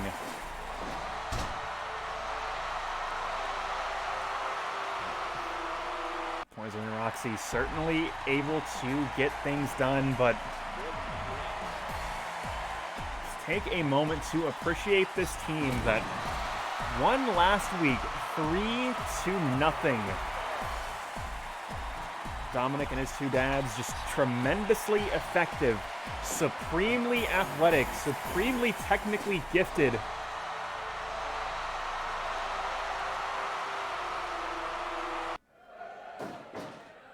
And right now, the opening matchup is a tale as old as time. David versus Goliath. As Rey Mysterio taking on Hugo. Able to drop the Giant with a enziguri, but Hugo answering back, hanging choke, and Mysterio getting a hand on the top rope, and just a little bit too fast for Hugo, but Hugo able to just keep the speedster pinned down, but Guerrero, a different animal altogether.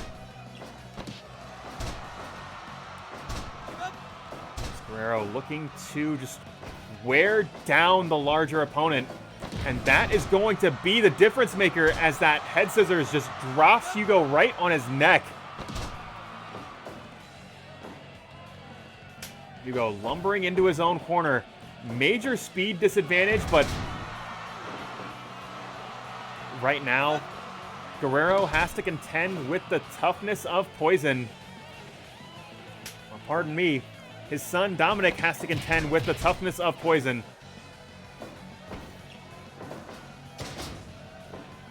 As a big back body drop, or excuse me, big backdrop will connect. Low roundhouse. A second low roundhouse for good measure.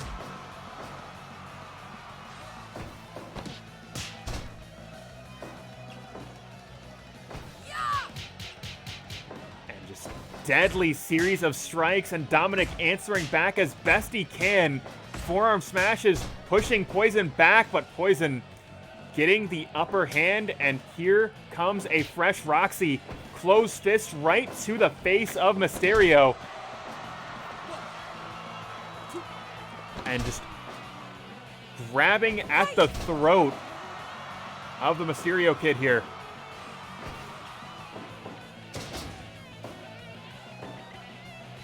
Backdrop, and here comes Ray.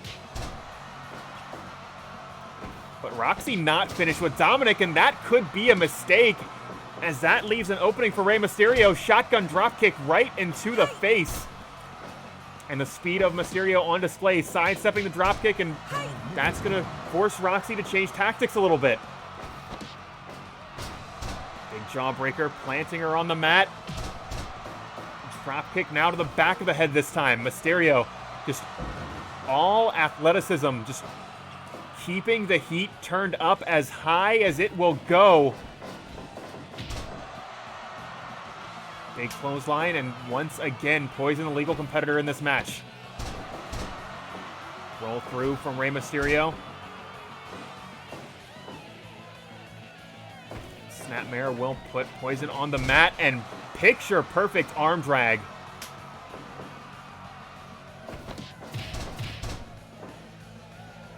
From the eyes from Guerrero, but a low roundhouse, the great equalizer. You have got to block those, but Guerrero right now finding a different avenue for success here. Again, continuing to target the legs of his opponents. Toe kick, and then right back to it.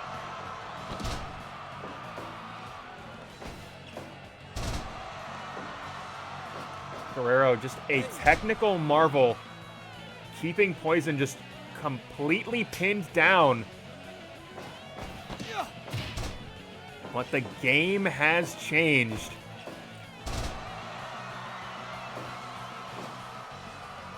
As the boss of this team hits the ring, and two bodies lifting Hugo, two dropping him to the mat, and Hugo stunned, quite literally stunned, and oh my God. Rey Mysterio, Northern Lights suplex applied to Hugo.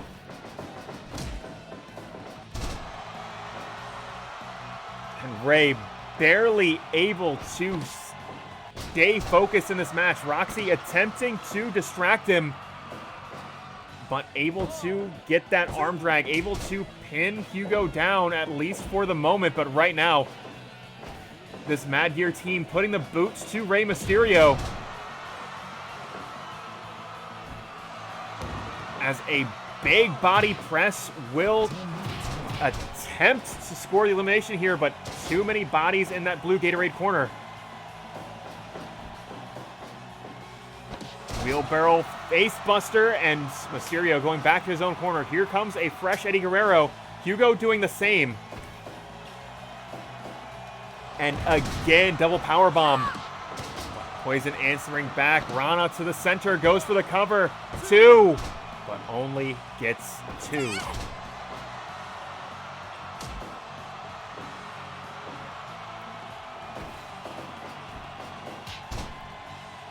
Chop to the chest, goes for the cover.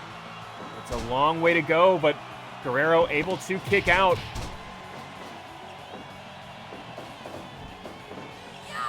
And Tornad kick will connect. That's going to send Guerrero back to his own corner. And again, this double powerbomb, so very effective from this team. And tandem offense from Dominik's dads, just nothing short of spectacular.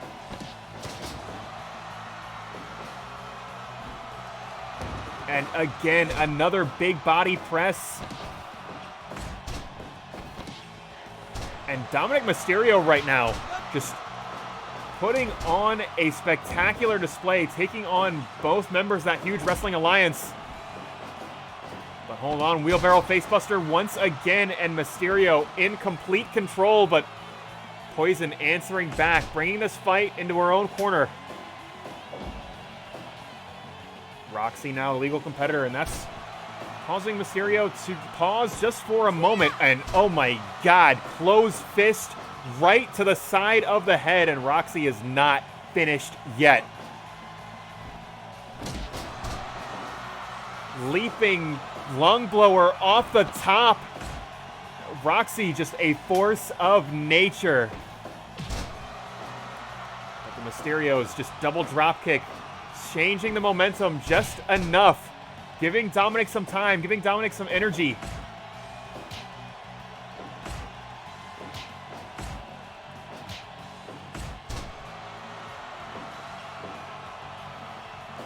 Back switch, rolls up, cover.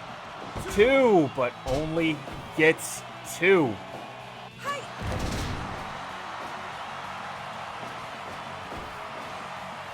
Lift and drop. Dominik going back to basics. That scoop and a slam. Sometimes back to basics is all you need right now. Dominik in the driver's seat, but no eliminations. Watch the time, folks. 15 minutes into this match. No eliminations. As Dominik rolling through, but unable to even get a count of 1. Too close to that blue Gatorade corner.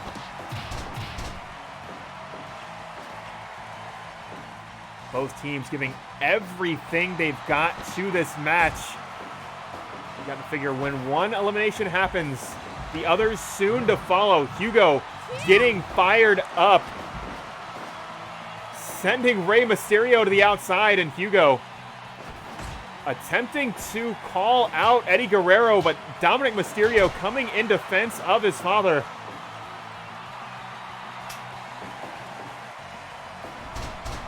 And a major miscue from Guerrero and Mysterio.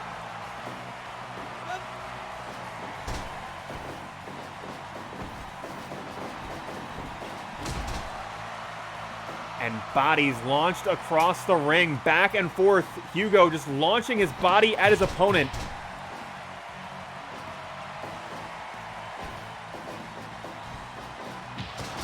And a colossal shote from Poison, and a Tornad kick levels Eddie.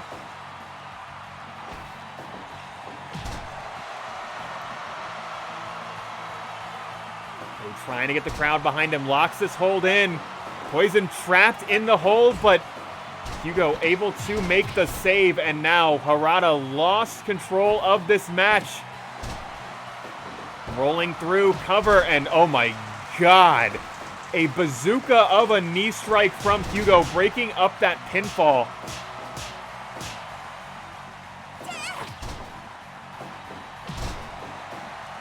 Guerrero and Poison just slugging it out, but Guerrero returning to his own corner. Poison doing the same. Once again, big double powerbomb. This team so very effective, and oh my God, what has Hugo got planned here?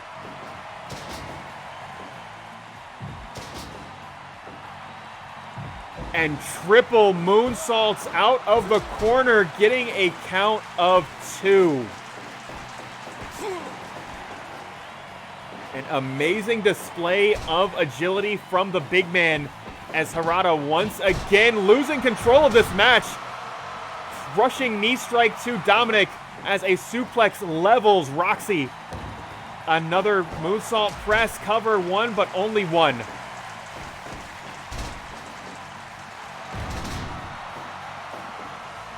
It is chaos in the ring. Hugo attempting to get back into his own corner, is able to do so, but Dominik able to keep up the pressure, turn up the heat further. Series of shoulder blocks. Roxy in trouble here.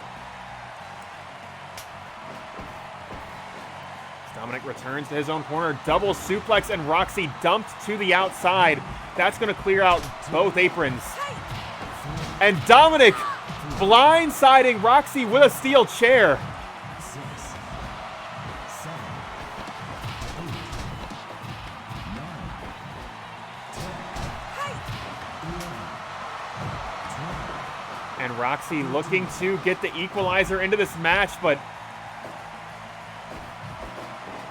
thinks better of it as a backbreaker levels her in the center of the ring. Wheelbarrow facebuster.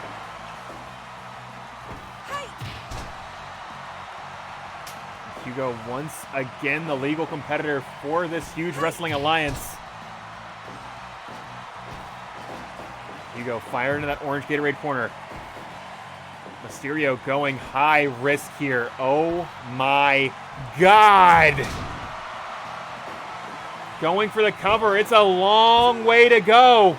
But Hugo able to get a shoulder off the mat. I have no idea how he was able to do it. That top rope Frankensteiner absolutely devastating. Hugo looking to answer back. But Mysterio, no, rolling through, goes for the cover, 1. Mysterio is a little bit too fast, a little bit too crafty for Hugo to keep pins down. Once again, 25 minutes into this match, no eliminations. Hanging chokehold applied. Dominik just struggling in that hold, unable to escape. Dominik back to basics at fireman's carry. And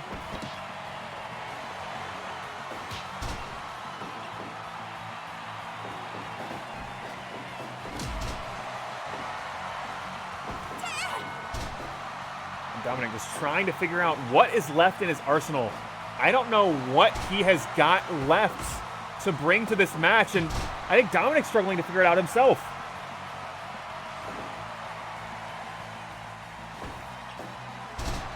Russian leg sweep will connect.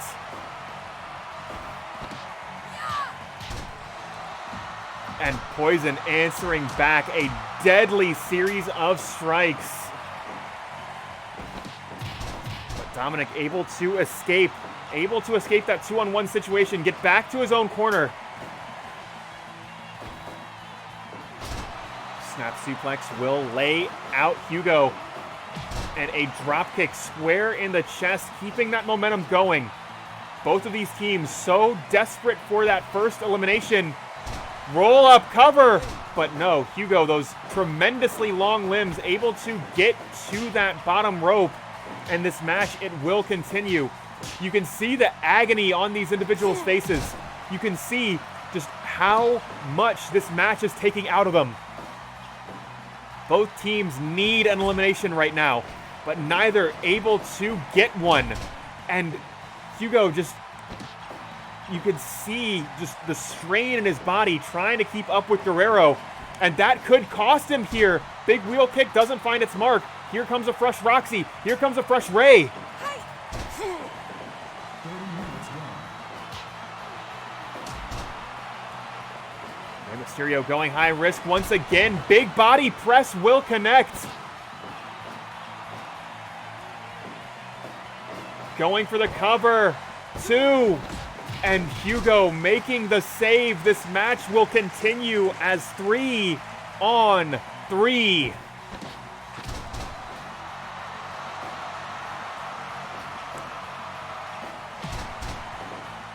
Big wheel kick, but even that wheel kick, you can see just a lack of elevation from Mysterio. He is struggling to keep his wind about him in this match. It has been so tremendously difficult for both teams.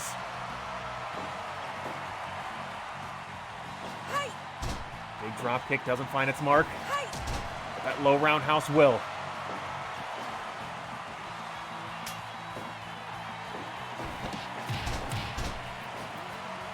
Mysterio able to slip away, get back to his own corner, and here comes a fresh Eddie Guerrero. Big double powerbomb. And Guerrero getting himself fired up. Could it be? Big flipping senton, but he is not finished yet.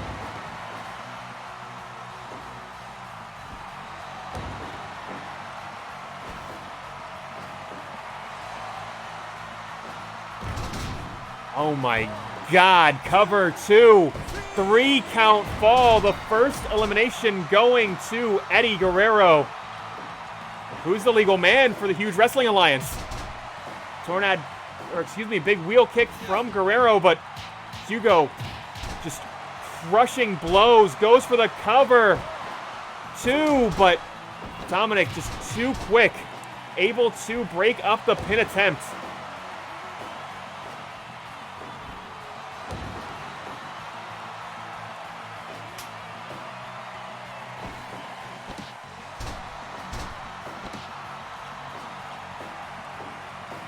Mysterio now in control. Hugo delivering that colossal knee strike, unable to find its mark, but that lariat absolutely devastating Mysterio. As Hugo fired into that corner turnbuckle. Hold on, tornado DDT. Both men down.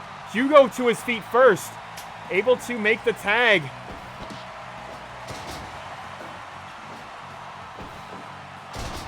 Lift and drop, big neck breaker from Roxy.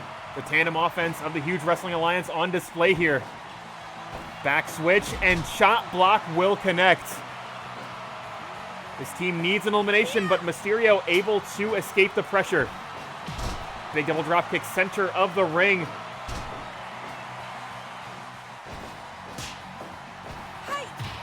Chop to the chest answered back, and somehow Roxy has enough energy left to pose for the crowd. Hold on. Sleeper applied, and Eddie Guerrero is eliminated. Northern Light suplex cover. 2. 3 count fall. We are down to 2 on 1. Big lift and drop. Hugo trying to find the answer. Crushing lariat will connect.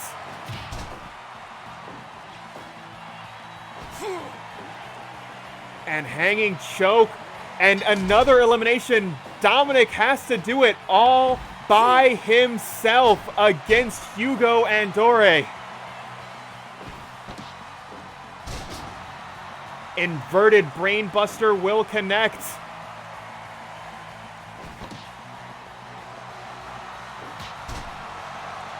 Dominik getting himself fired up.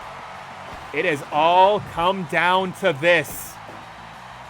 Back to basic scoop and a slam. Dominik dialing long distance with that shotgun dropkick. Can Dominik Mysterio do it? Can Dominik Mysterio overcome the giant in front of him? Rushing dropkick answered back with a dropkick of his own, and he's toppled the big man. He has shown that Hugo absolutely can bleed, but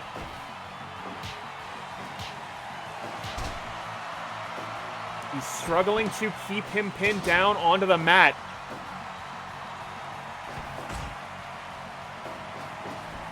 Dominik dialing long distance. Big shoulder block will connect, and he's not done. Another shotgun dropkick right into the face. And that forearm smash is all it takes. Hugo collapsing to his knees. Dominik trying to figure out what is left in his bag of tricks. What has he done that Hugo hasn't seen yet? What has he done that he can score a pinfall with? Hugo uninterested in strategy. Uninterested. Oh my God. C4 from Hugo, but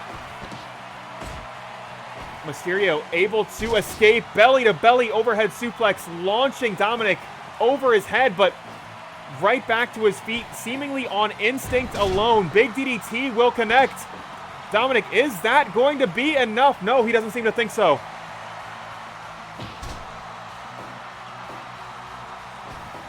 Big lariat, snap suplex.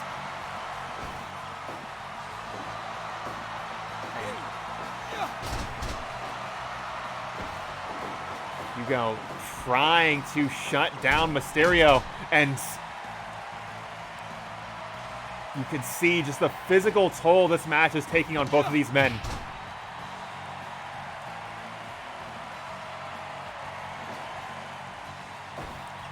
Hugo unable to step over that drop down.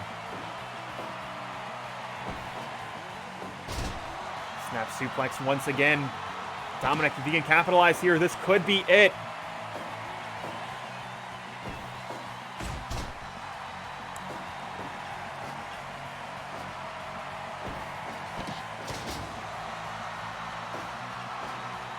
Head scissors. Buries a pair of boots into the chest. And Dominik just trying to keep Hugo down, but it's so very difficult. Hugo is like a machine.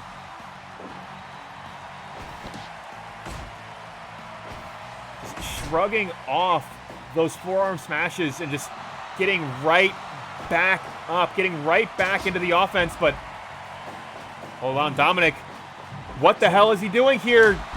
Tope Suicida, but Roxy inserting herself into this match as Hugo just continues to punish Dominik on the outside. 10, 11, 12, 13. Hugo bringing a foreign object into this match, but hold on. Moonsault once, twice, 3 times, and Harada. No! Harada busy with poison. She's possibly trying to distract Harada, allowing Hugo to come in with that foreign object, but that cost her team a potential elimination.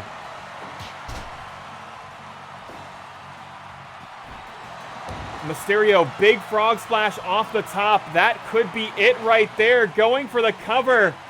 And this time it's Roxy preventing Harada from seeing the cover attempted. And once again, we are going outside, and Hugo, what the hell is this large man planning here? Tope con hilo over the top. 4, 5, 6, 7. Dominik fighting his way back to his feet. This match has become so tremendously difficult. It is 3-on-1 on the outside. Harada's count is at 14. Barely able to get into the ring.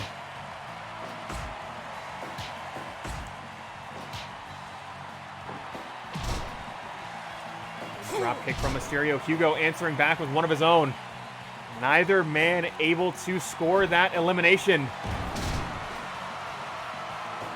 Big DDT goes for the cover just out of desperation. You can see he is barely aware of where he is in the ring at this point in the match. And again, the 2-on-1 situation on the outside makes that 3-on-1 as Poison inserting herself into this contest. 8, 9, 10, 11, 12. Harada's count at 13. Able to get back into the ring, and once again, your reward for escaping Roxy on the outside is to go 1-on-1 with Hugo Andore inside a 20-by-20. Backbreaker once again, moonsault press, cover, 2, 3, count, fall.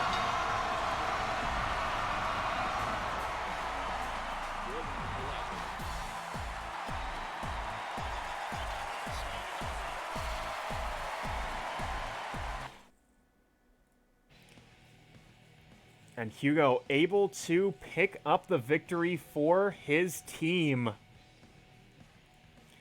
And once again, that King of Fighters Television Championship proving notoriously difficult to defend.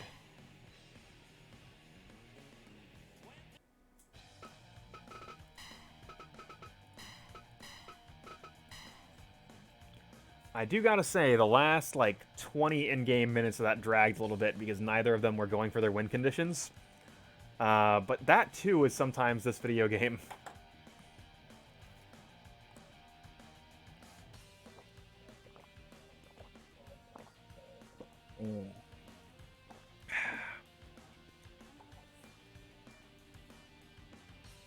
Yeah, calling a 50 in-game minute match, that'll take it out of you.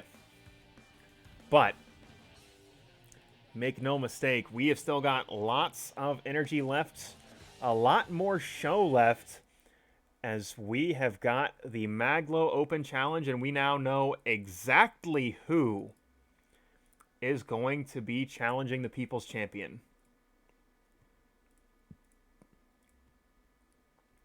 So let's go ahead and set that up. Mag.Lo going head-to-head. Oops. Should probably select the correct wrestler. Would probably be a good idea.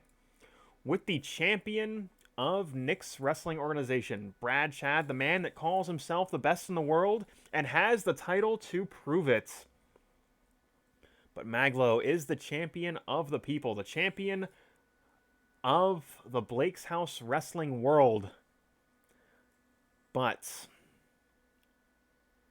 can he overcome the NWO champion? Well, there is only one way to find out, and that match, it's right now.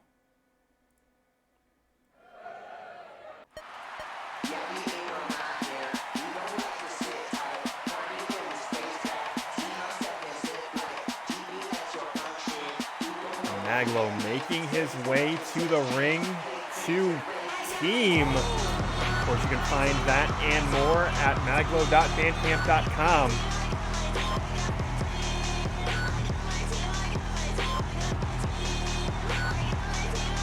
Right now, Mag.Lo focused on the man in front of him. A man that went through 7 other vultures just to prove the dominance of Nick's wrestling organization.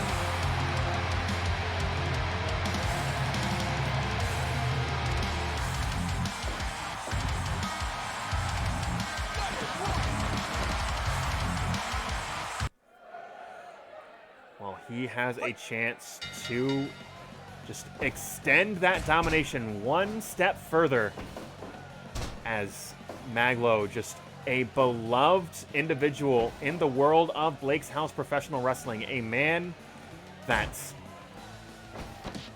is truly a fan favorite in every sense of the word. But right now, Brad Chad able to keep Mag.Lo pinned down, able to just dominate him technically over the course of the opening moments of this match, but Mag.Lo answering back, clubbing blow right to the upper back, and now, hold on, Mag.Lo locking on that spinning toe hold, and that has woken the crowd up. And Mag.Lo so much more effective when the crowd is calling his name. Big hip drop will connect, but not quite getting a count of 1. Goes for a cover once again and again, still not getting 1. Testing the waters with the Nick's Wrestling Organization champion, and Mag.Lo is playing the hits in the opening minutes of this match. That patented airplane spin will connect, and he is not done yet, folks. Do not adjust your set. That is 2 back-to-back airplane spins and dropping Brad Chad right onto the canvas.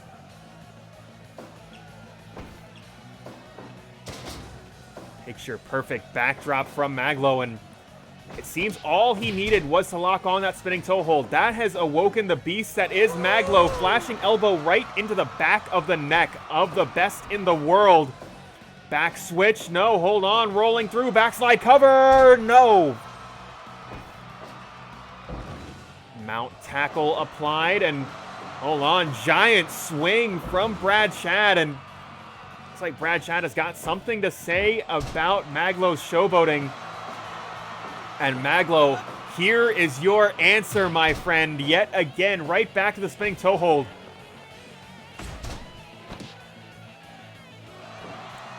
And it looks like these two want to out-wrestle one another. Brad Chad, of course, the odds-on favorite, but Mag.Lo answering right back, and the crowd is loving it.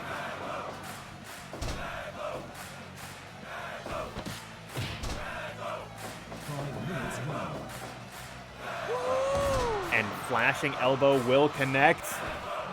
And a clothesline all the way from Bretton Woods goes for the cover, 2. But only gets 2. Mount tackle once again. And clips him with a series of strikes. Mag.Lo able to escape. And devastating suplex. No, he's not done. Here is a second one for good measure. Chaos Theory will connect, and it looks like he wants to show Brad Shad just what kind of a wrestler that he is. Double arm DDT will connect, and Brad Shad is stunned. Brad Shad going right back to that 3-in-1 hold, tying up both arms and a leg. Mag.Lo able to slip out of the hold.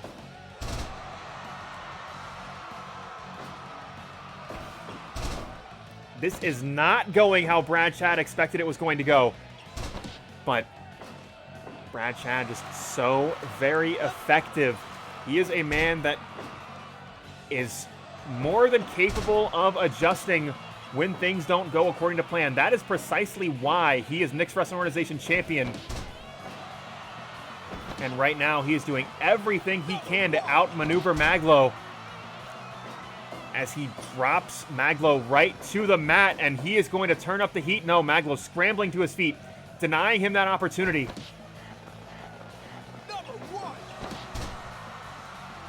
Brad Shad once again, just that drop toe hold. Goes for it one too many times. Mag.Lo answering back with a backdrop. And Mag.Lo now. Big lariat crushing the throat of Brad Shad, and he is not done. Goes for it once again, but this time it is Mag.Lo guilty of going to the well just one time too many, as a sit-out lariat levels Mag.Lo, but that chop to the throat, Mag.Lo just marching right through, and a drop kick he's been sitting on for almost 10 minutes.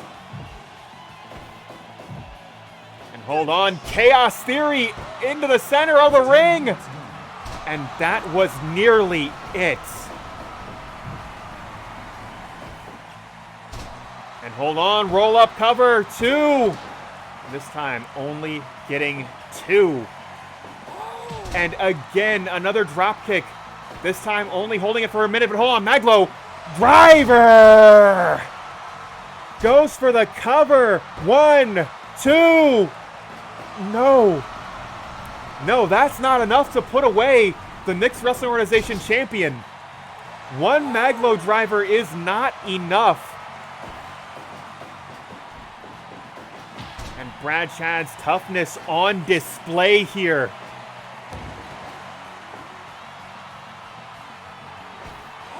Clothesline all the way from Bretton Woods, but Mag.Lo, he knows not to go for the cover yet. And that could cost him too. Oh, but only getting 2.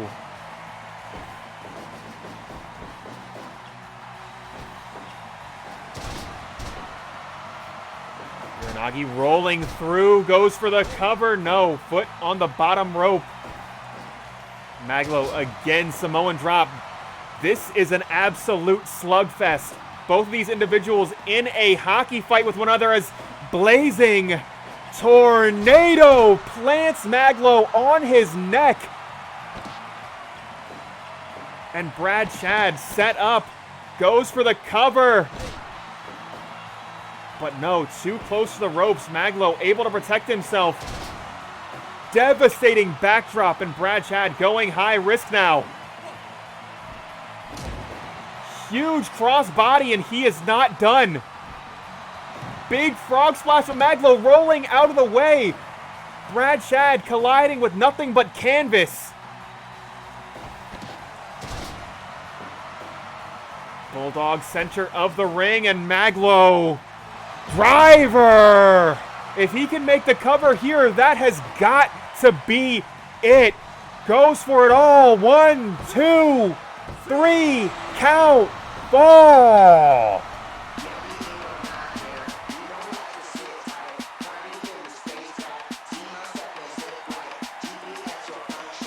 And Brad Chad getting to the dance, beating 7 other vultures to earn himself a shot at Mag.Lo.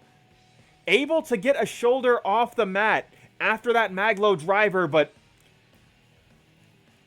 2 times is the charm, at least tonight, as Brad Chad just unable to overcome.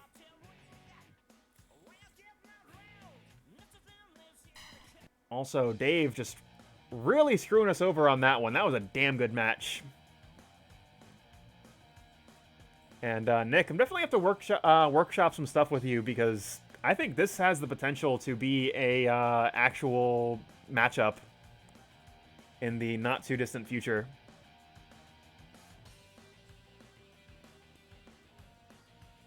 Because they just did that with no build.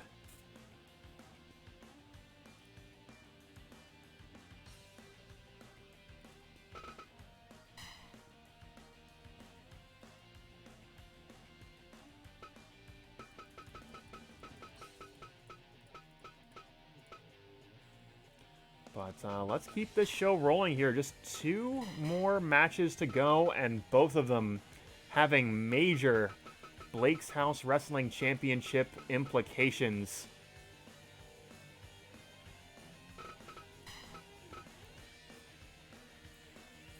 Terrell Benjamin besting Dougal last week. Remember, next week we will officially be determining a #1 contender for the Blake's House Wrestling Heavyweight Championship. It has been entirely too long since that title has been defended. If Dick Boss can strike Terrell out of the running, if Terrell can strike Dick Boss out of the running, really the only name left on the list is Satchwell. So let's not waste any more time. Dick Boss, Terrell Benjamin, next.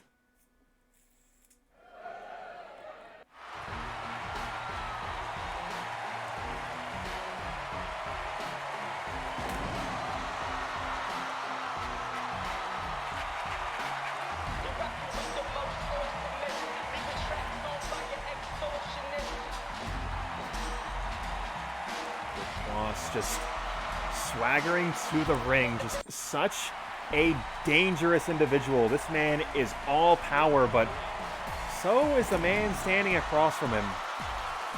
We have got ourselves a regular Haas fight as Terrell and Dick Boss go head to head.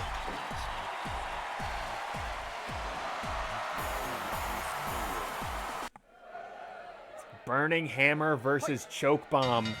Which one will overcome? But Dick Boss looking to possibly try to wrestle with Terrell here, and that is an angle Terrell, I'm sure, was not expecting. Ooh, that quick jab on Terrell. As I said, this man is all power, just throwing Dick Boss to the mat. Lift and drop, and Terrell standing tall, all alone in the ring. And that is precisely where he wants to be. He wants his hand raised this week, next week, and against Josh Kaiser, but right now,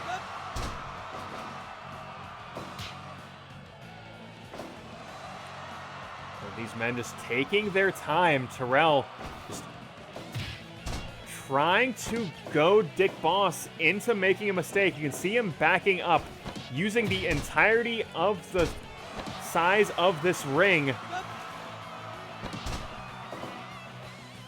And that has worked at least twice before. Dick Boss and Kaiser have a history at one another, and Kaiser able to outmaneuver Dick Boss, getting him 2 victories over the seemingly unstoppable Juggernaut. But right now, we are seeing more of the same from Dick Boss. Just a monster of a man, just imposing his will on this contest. Terrell fired into that orange Gatorade corner, and just wild shot will connect.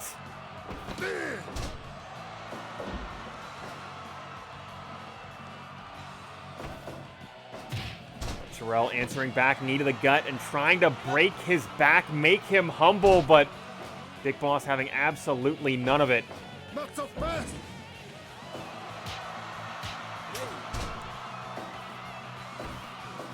Big Boss mount tackle into a series of punches, and that is where these two styles differ.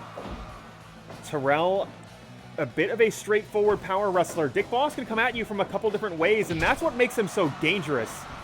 He is an accomplished striker, and Big Boy senton nearly 400 pounds, crushing the chest of Terrell, and he is not done. Here's a second one for good measure. Do not adjust your set. But Terrell answering back, doing what he does best. Big backbreaker. And again, backbreaker and slam, and a big boy of his own. And again, do not let Terrell's small stature fool you. He is more than capable of throwing his weight and his opponent's weight around the ring.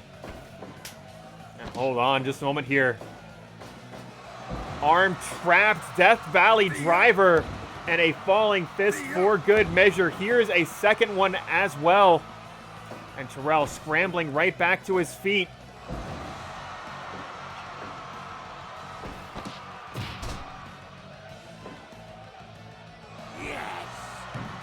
And Dick Boss rolling out of the way, and that is going to be a major difference maker. Harada stepping in. Closed fists to the back of the head of a defenseless opponent, issuing a warning to Dick Boss, but hold on, Terrell just delivering a series of kicks and right back to that camel clutch hold. And there is that patented choke bomb from Dick Boss. That could be it right there, but no. Terrell, all Hart, getting a shoulder off the mat. This match, it will continue.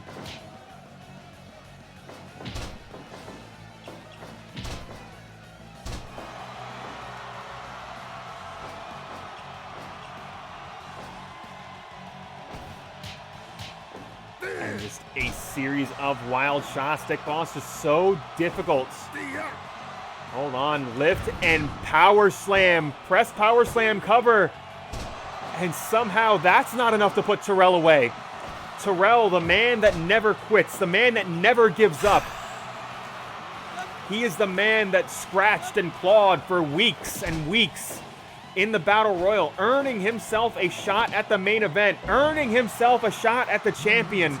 He wants to do that one more time, but Dick Boss, the biggest roadblock he has possibly ever faced, fall away slam, sending him into the ropes. But Terrell, of course it's back. The Enforcer's back with the torture rack, but Dick Boss, he just won't tap. Big spine buster, center of the ring. Terrell doing everything he can and then some to do what he does best. And that is overcome the odds. Dick Boss fired into the corner, and we are going high risk, folks. And could it be? It is Burning Hammer. That has got to be it. Goes for the cover. 2. No! No, it's still not enough. What does he have left? As Dick Boss just delivers a series of strikes. Terrell has been busted open. But Terrell, no. Once again, right back to the torture rack. But no, Dick Boss, he still will not tap out. Colossal headbutt targeting the wound on the forehead of Terrell Benjamin. And he is dialing long distance with that senton. It will connect, but Terrell right back to his feet. Backbreaker body slam, center of the ring. Terrell getting himself fired up, getting the crowd fired up, getting me fired up. Oh my God, suplex once. Twice, goes for the cover. 2. No! And Dick Boss just flattens Terrell Benjamin. If he goes for the cover, that's got to be it, but he just can't find it in him. He can't cover him, but Dick Boss marching right through the jab. Terrell answering back with a haymaker right into the side of the head. Both of these men just giving everything they've got. And this time it's Terrell dialing long distance, flashing elbow right to the throat. Dick Boss right back to his feet. Fall away slam once again.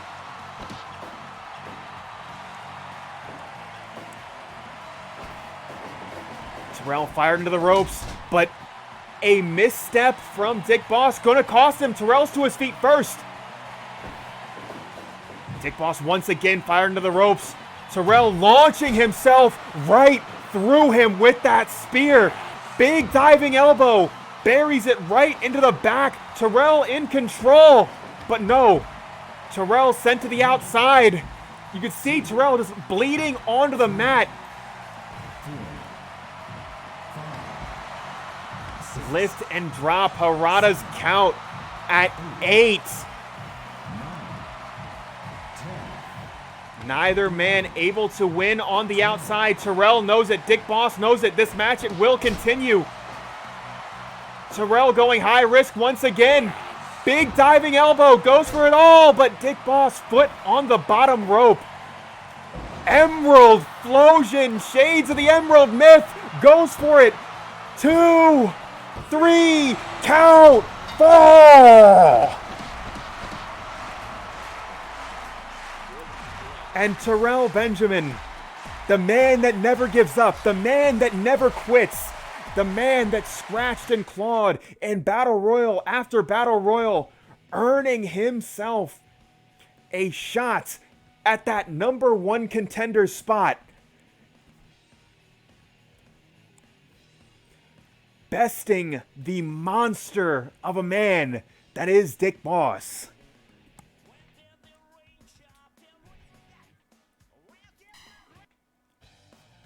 And once again, Dave just continuing to seriously undervalue our promotion. Because you can hear that in my voice. These reactions, entirely genuine. I am exactly as excited as I sound when I am calling these matches. But only 4.5 stars. You hate to see it. And you can hear it in my voice right now, and I've still got one more match to call. You really and truly hate to see that.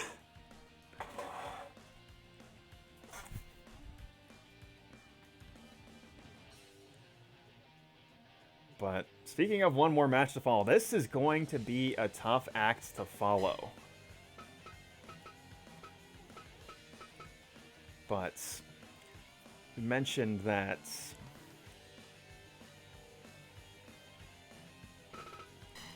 Shawn Satchwell has found himself some backup to even up the odds a little bit.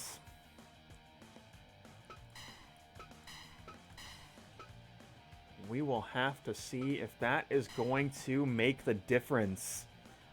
But let's find out exactly who that backup is going to be.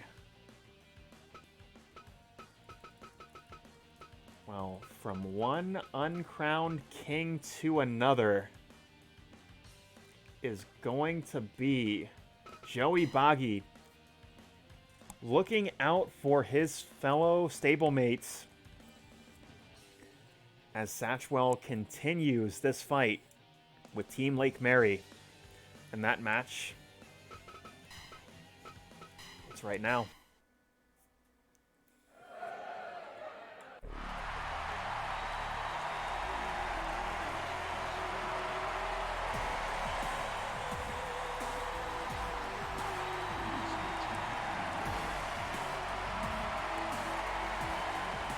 Joey directing traffic a little bit here. His former Judgment Professional Wrestling Champion and hopeful Judgment Professional Wrestling Champion in Satchwell. Joseph, at one time the uncrowned king of JPW, that honor, if you can call it an honor, has been passed to Shawn Satchwell, a man that has always just been one step short. Well, how fitting is it that he is going to be going head-to-head with Terrell Benjamin next week, as both of these men just exemplify that never give up, that never quit attitude. But right now,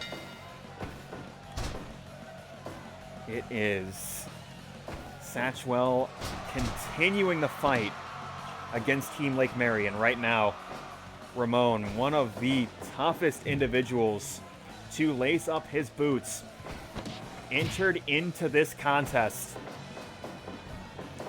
He is such a difficult man to keep down, but Satchwell looking to do exactly that, targeting the knees of Ramon. And of course, you can see those knee pads. He did not always wear knee pads in Blake's House Wrestling.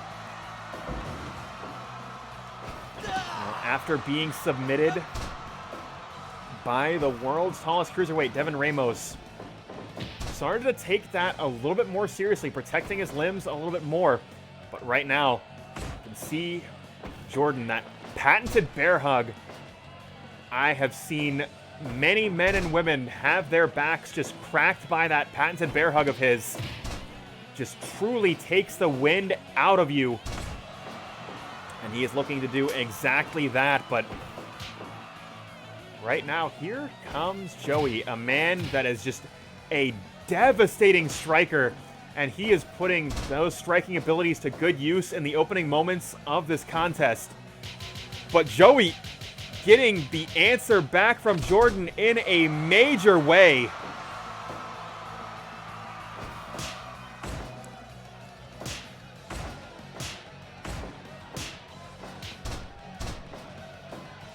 Joey standing tall after that exchange of ideas, and now sharpshooter locked in.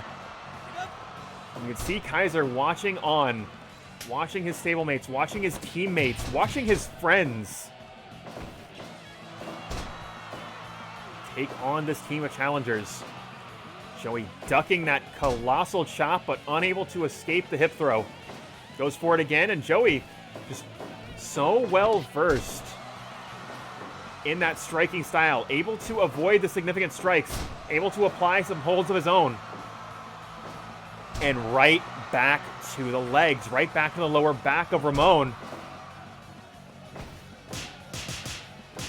And Ramon finally finding his mark. X marks the spot right across the chest.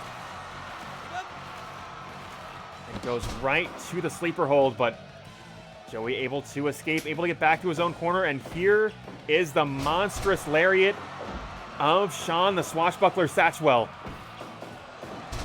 Ramon not going to allow an opportunity to connect with that, but opportunity might be knocking here as he swings for it all, but doesn't quite find his mark. And hold on, reverses knee bar, but no.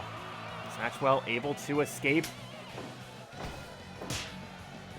Big chop to the chest, answered back with a backbreaker, and just barely slips that big chop.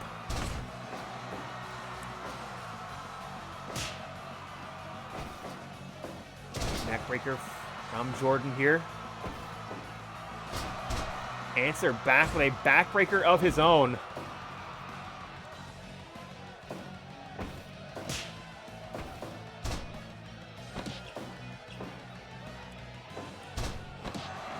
The thing that's really important to keep in mind here, just in the last 2 months, Satchwell has got singles victories over every member of Team Lake Mary except Kaiser. This new dynamic changes things tremendously. Joey is such a dangerous individual. Those kicks of his are positively deadly.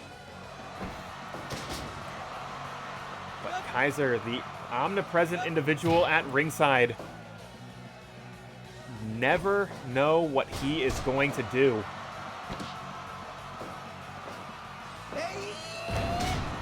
Picture perfect shooting star cover, but only gets one. Ramon answering back that octopus hold, but Joey able to get a hand on the middle rope, and this match, it will continue. And once again, going for it. Hold on. STO and sweep combination, and Ramon is set up here. Big diving elbow, goes for the cover. 2, but only gets 2.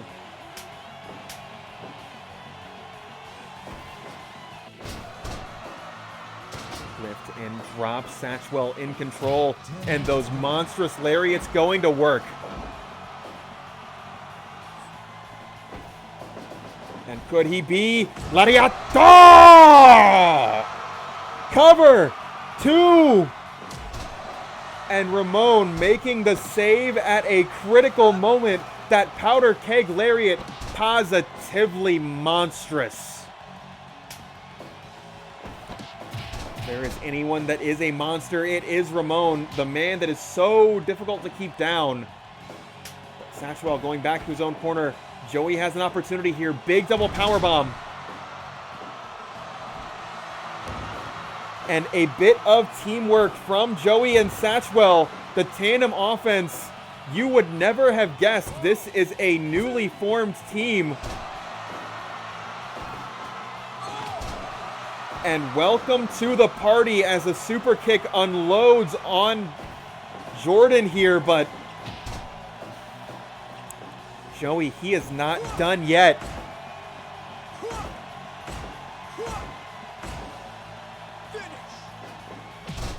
Picture perfect drop kick from Ramon. Ramon going back to his own corner, bringing Jordan into this match. Jordan has taken a lot of punishment over the course of this contest. It is going to be so challenging for him to stay. Oh my God, devastating backbreaker. But Satchwell, he is not finished yet. Could be going for the no. Just devastating reverse DDT, but Jordan right back to his feet. To his credit, he is staying alive in this match in a major way. Goes for the cover, but only gets 1.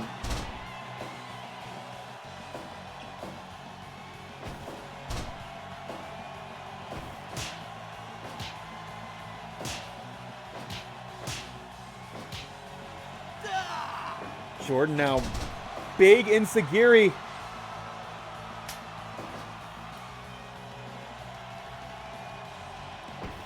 Ramon walking him down. Big lift and drop.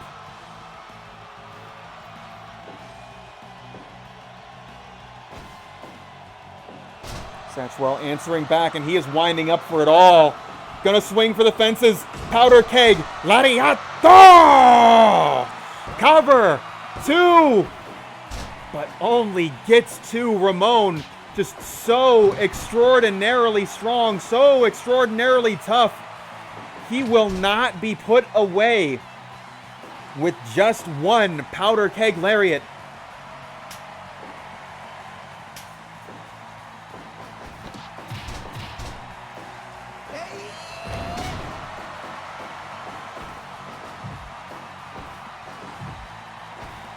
Jordan and Joey jockeying for position. Joey getting the upper hand, delivering 10 punches 5 times.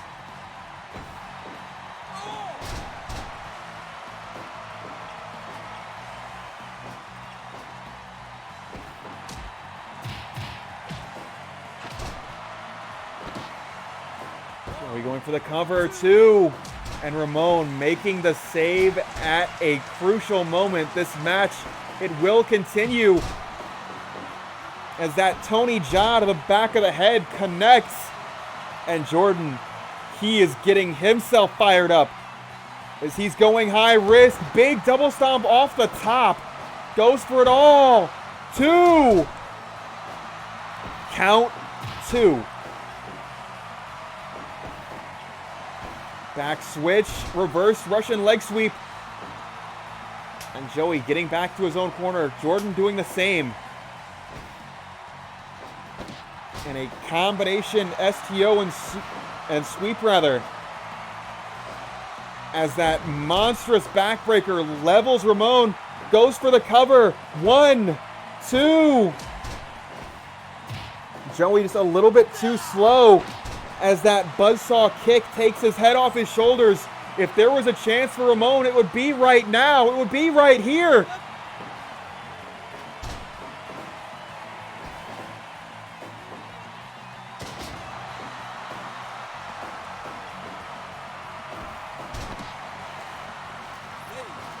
Satchwell possibly looking for that ripcord lariat, but Ramon just a little bit too crafty, and that's going to be the difference maker once again. That stunning blow goes for the cover, but no. 20 minutes gone.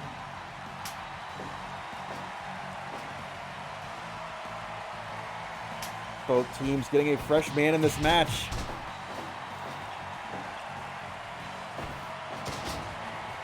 Headlock and take over here, but foot in the middle rope. Hold on. Buzzsaw kick once again. Goes for the cover, but only gets one. Jordan fighting his way to his feet. As Joey chops, slaps, and an enziguri will connect, but Joey answering back with that devastating super kick.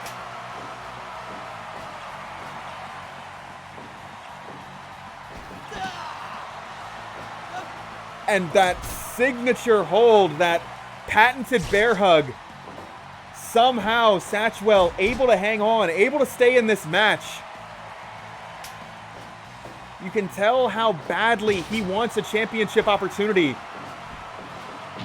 Because that hold, I have been in that hold. It is agonizing. But Satchwell somehow staying in this fight.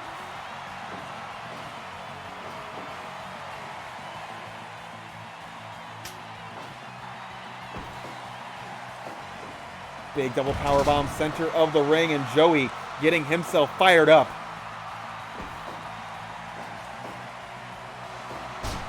Ramon extinguishing the flame. Big pile driver dropping him right on his neck. Let's make that 2 for good measure.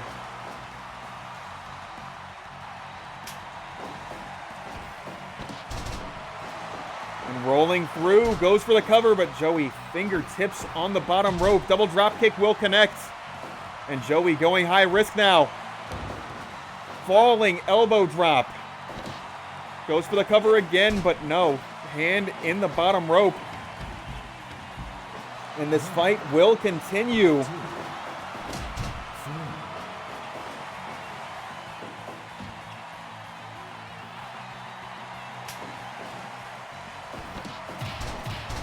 A little bit messy here, but that could just be, this is a tag team that has never competed together.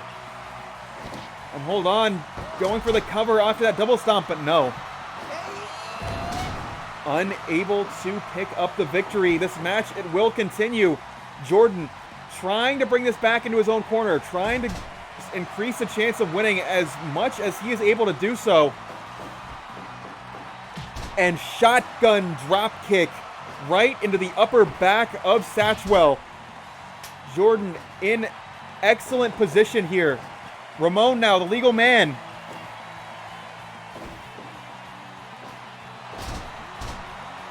Inverted atomic drop. Satchwell in dire straits. So far away from his own corner. And oh my God, monstrous lariat from Satchwell, and a second one on top of that. But knee bar will connect, but no, hand in the bottom rope. Joey is safe, at least for the moment.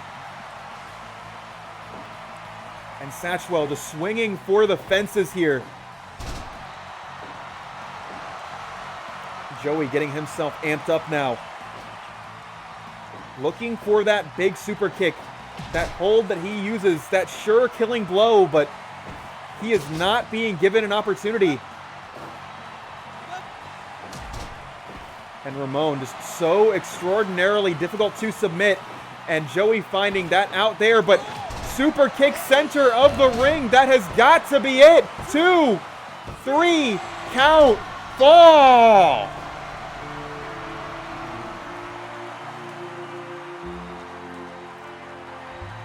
Joey, the equalizer in this numbers disadvantage,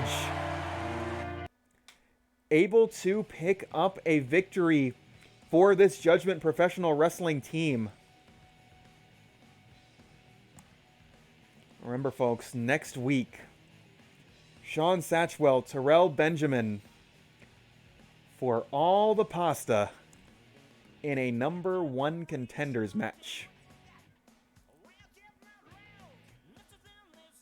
But that is going to conclude the main portion of tonight's program. I'm going to go ahead and put on the bonus match while I figure out what I'm going to be sending you guys to after the show.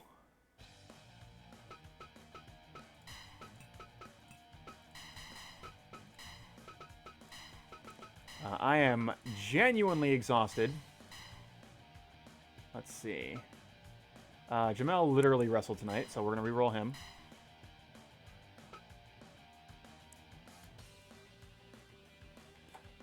And the way this works, this is also an audience participation part of the show, so if there is somebody that you would like to see that is on your screen, call the name out, and you will be able to see them in the bonus match. While that is going on, I'm trying to figure out who I'm going to be throwing to here.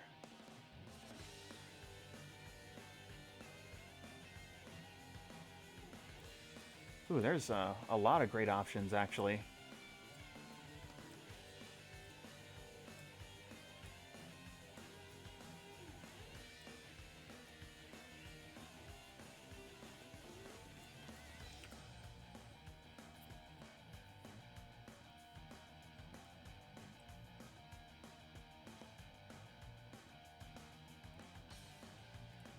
Let's see here.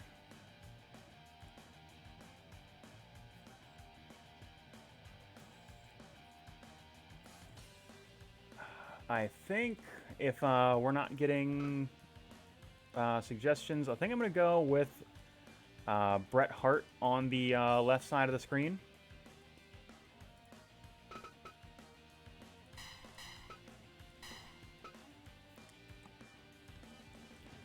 And I think I might go with the Persona 5 protagonist Ashtray LaCroix.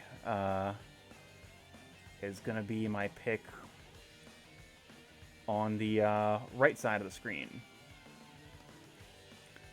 I have never played a Persona game in my life. But I hear they are good video games, and I also hear they are bad video games. Are the things that I've heard.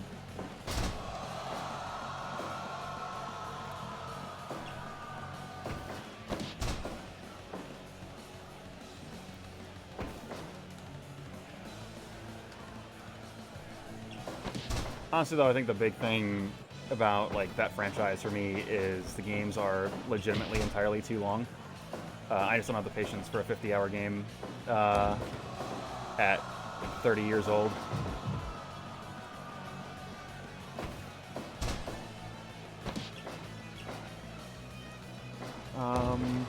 Yeah, my voice is completely shot. That Terrell Dick Boss match genuinely took everything I had.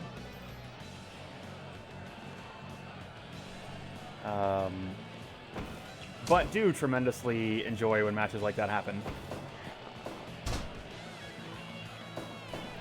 Also, Steve, you still hanging out at Campus Cards? Are you still planning on swinging by?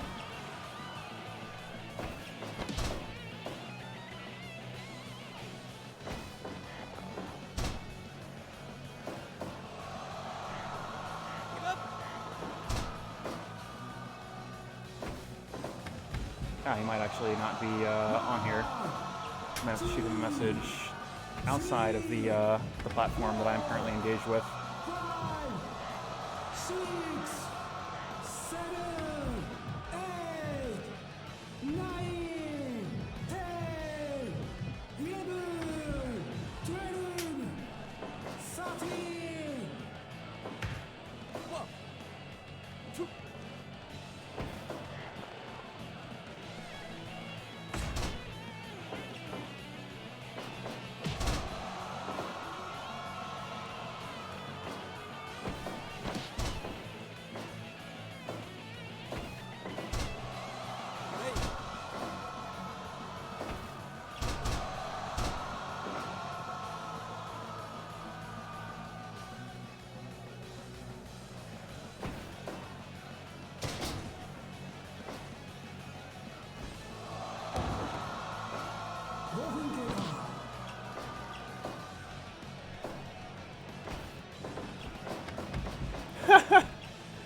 I forgot that's how that fucking slide works in this game. If you do the sliding drop down and you're too close to the ropes, you do just fall out of the ring. I swear I've seen that result in an elimination in a Rumble style match, which is very funny to me.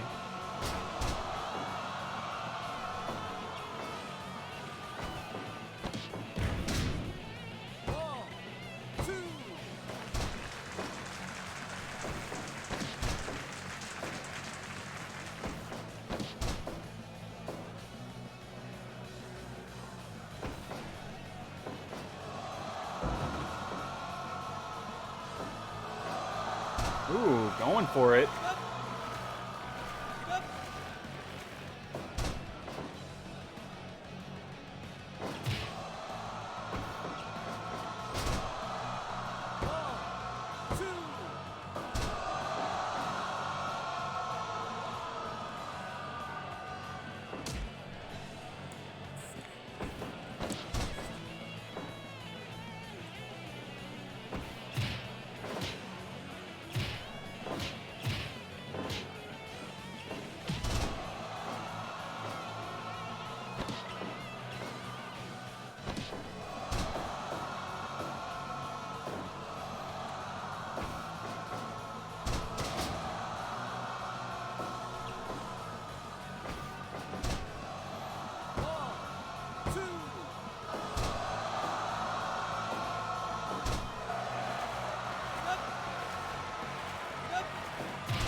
Backslide cover.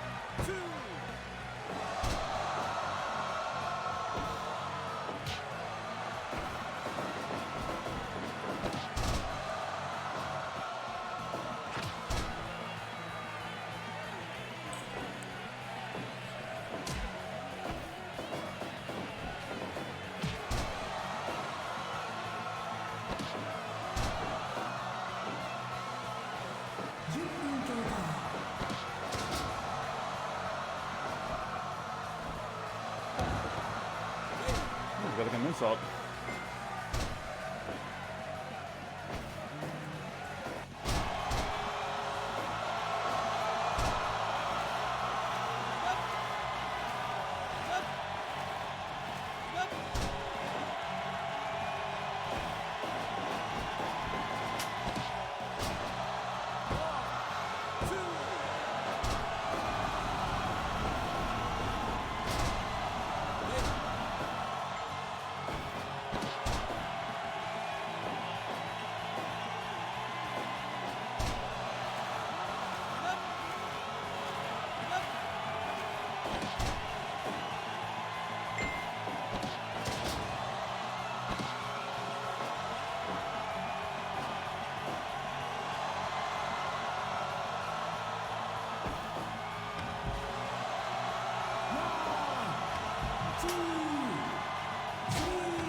I'm sure me figuring out what I'm going to have for dinner is not extraordinarily exciting.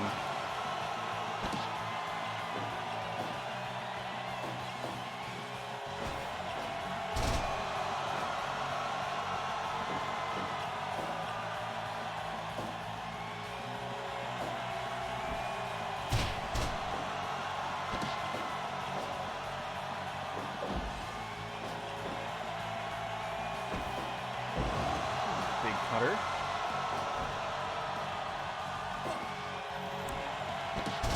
Lana rolls through. 2, 3, count, fall. Alright, well, it looks like I am trying to figure out dinner. So I'm going to, let's see here, speed through the outro. I know who I'm going to be throwing to. So, hey, as always, I appreciate y'all coming to hang out with us tonight.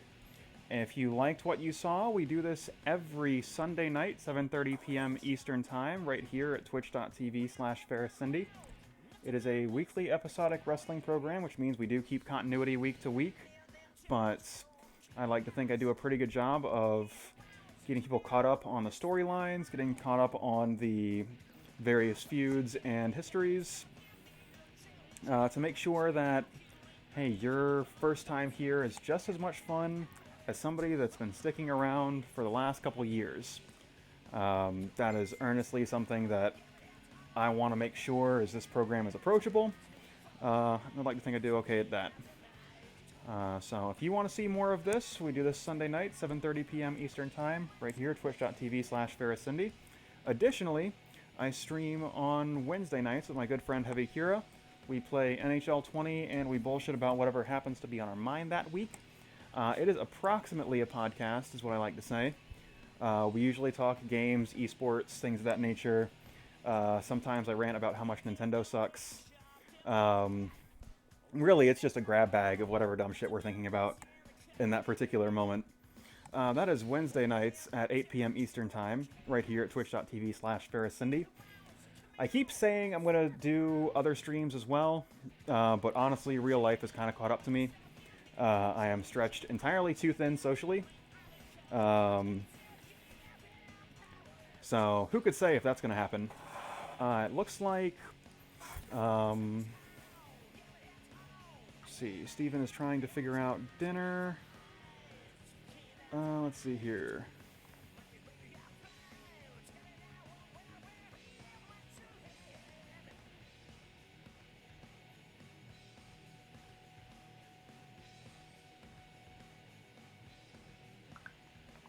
And I'm going to throw y'all to my good friend Shenjo, who is playing River City Girls. You saw him wrestle tonight. And now you can watch him beat ass in River City.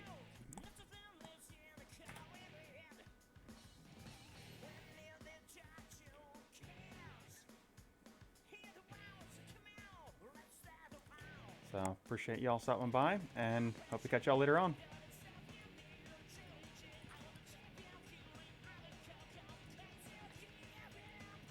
Oh, I drank Red Bull? Huh. I didn't know.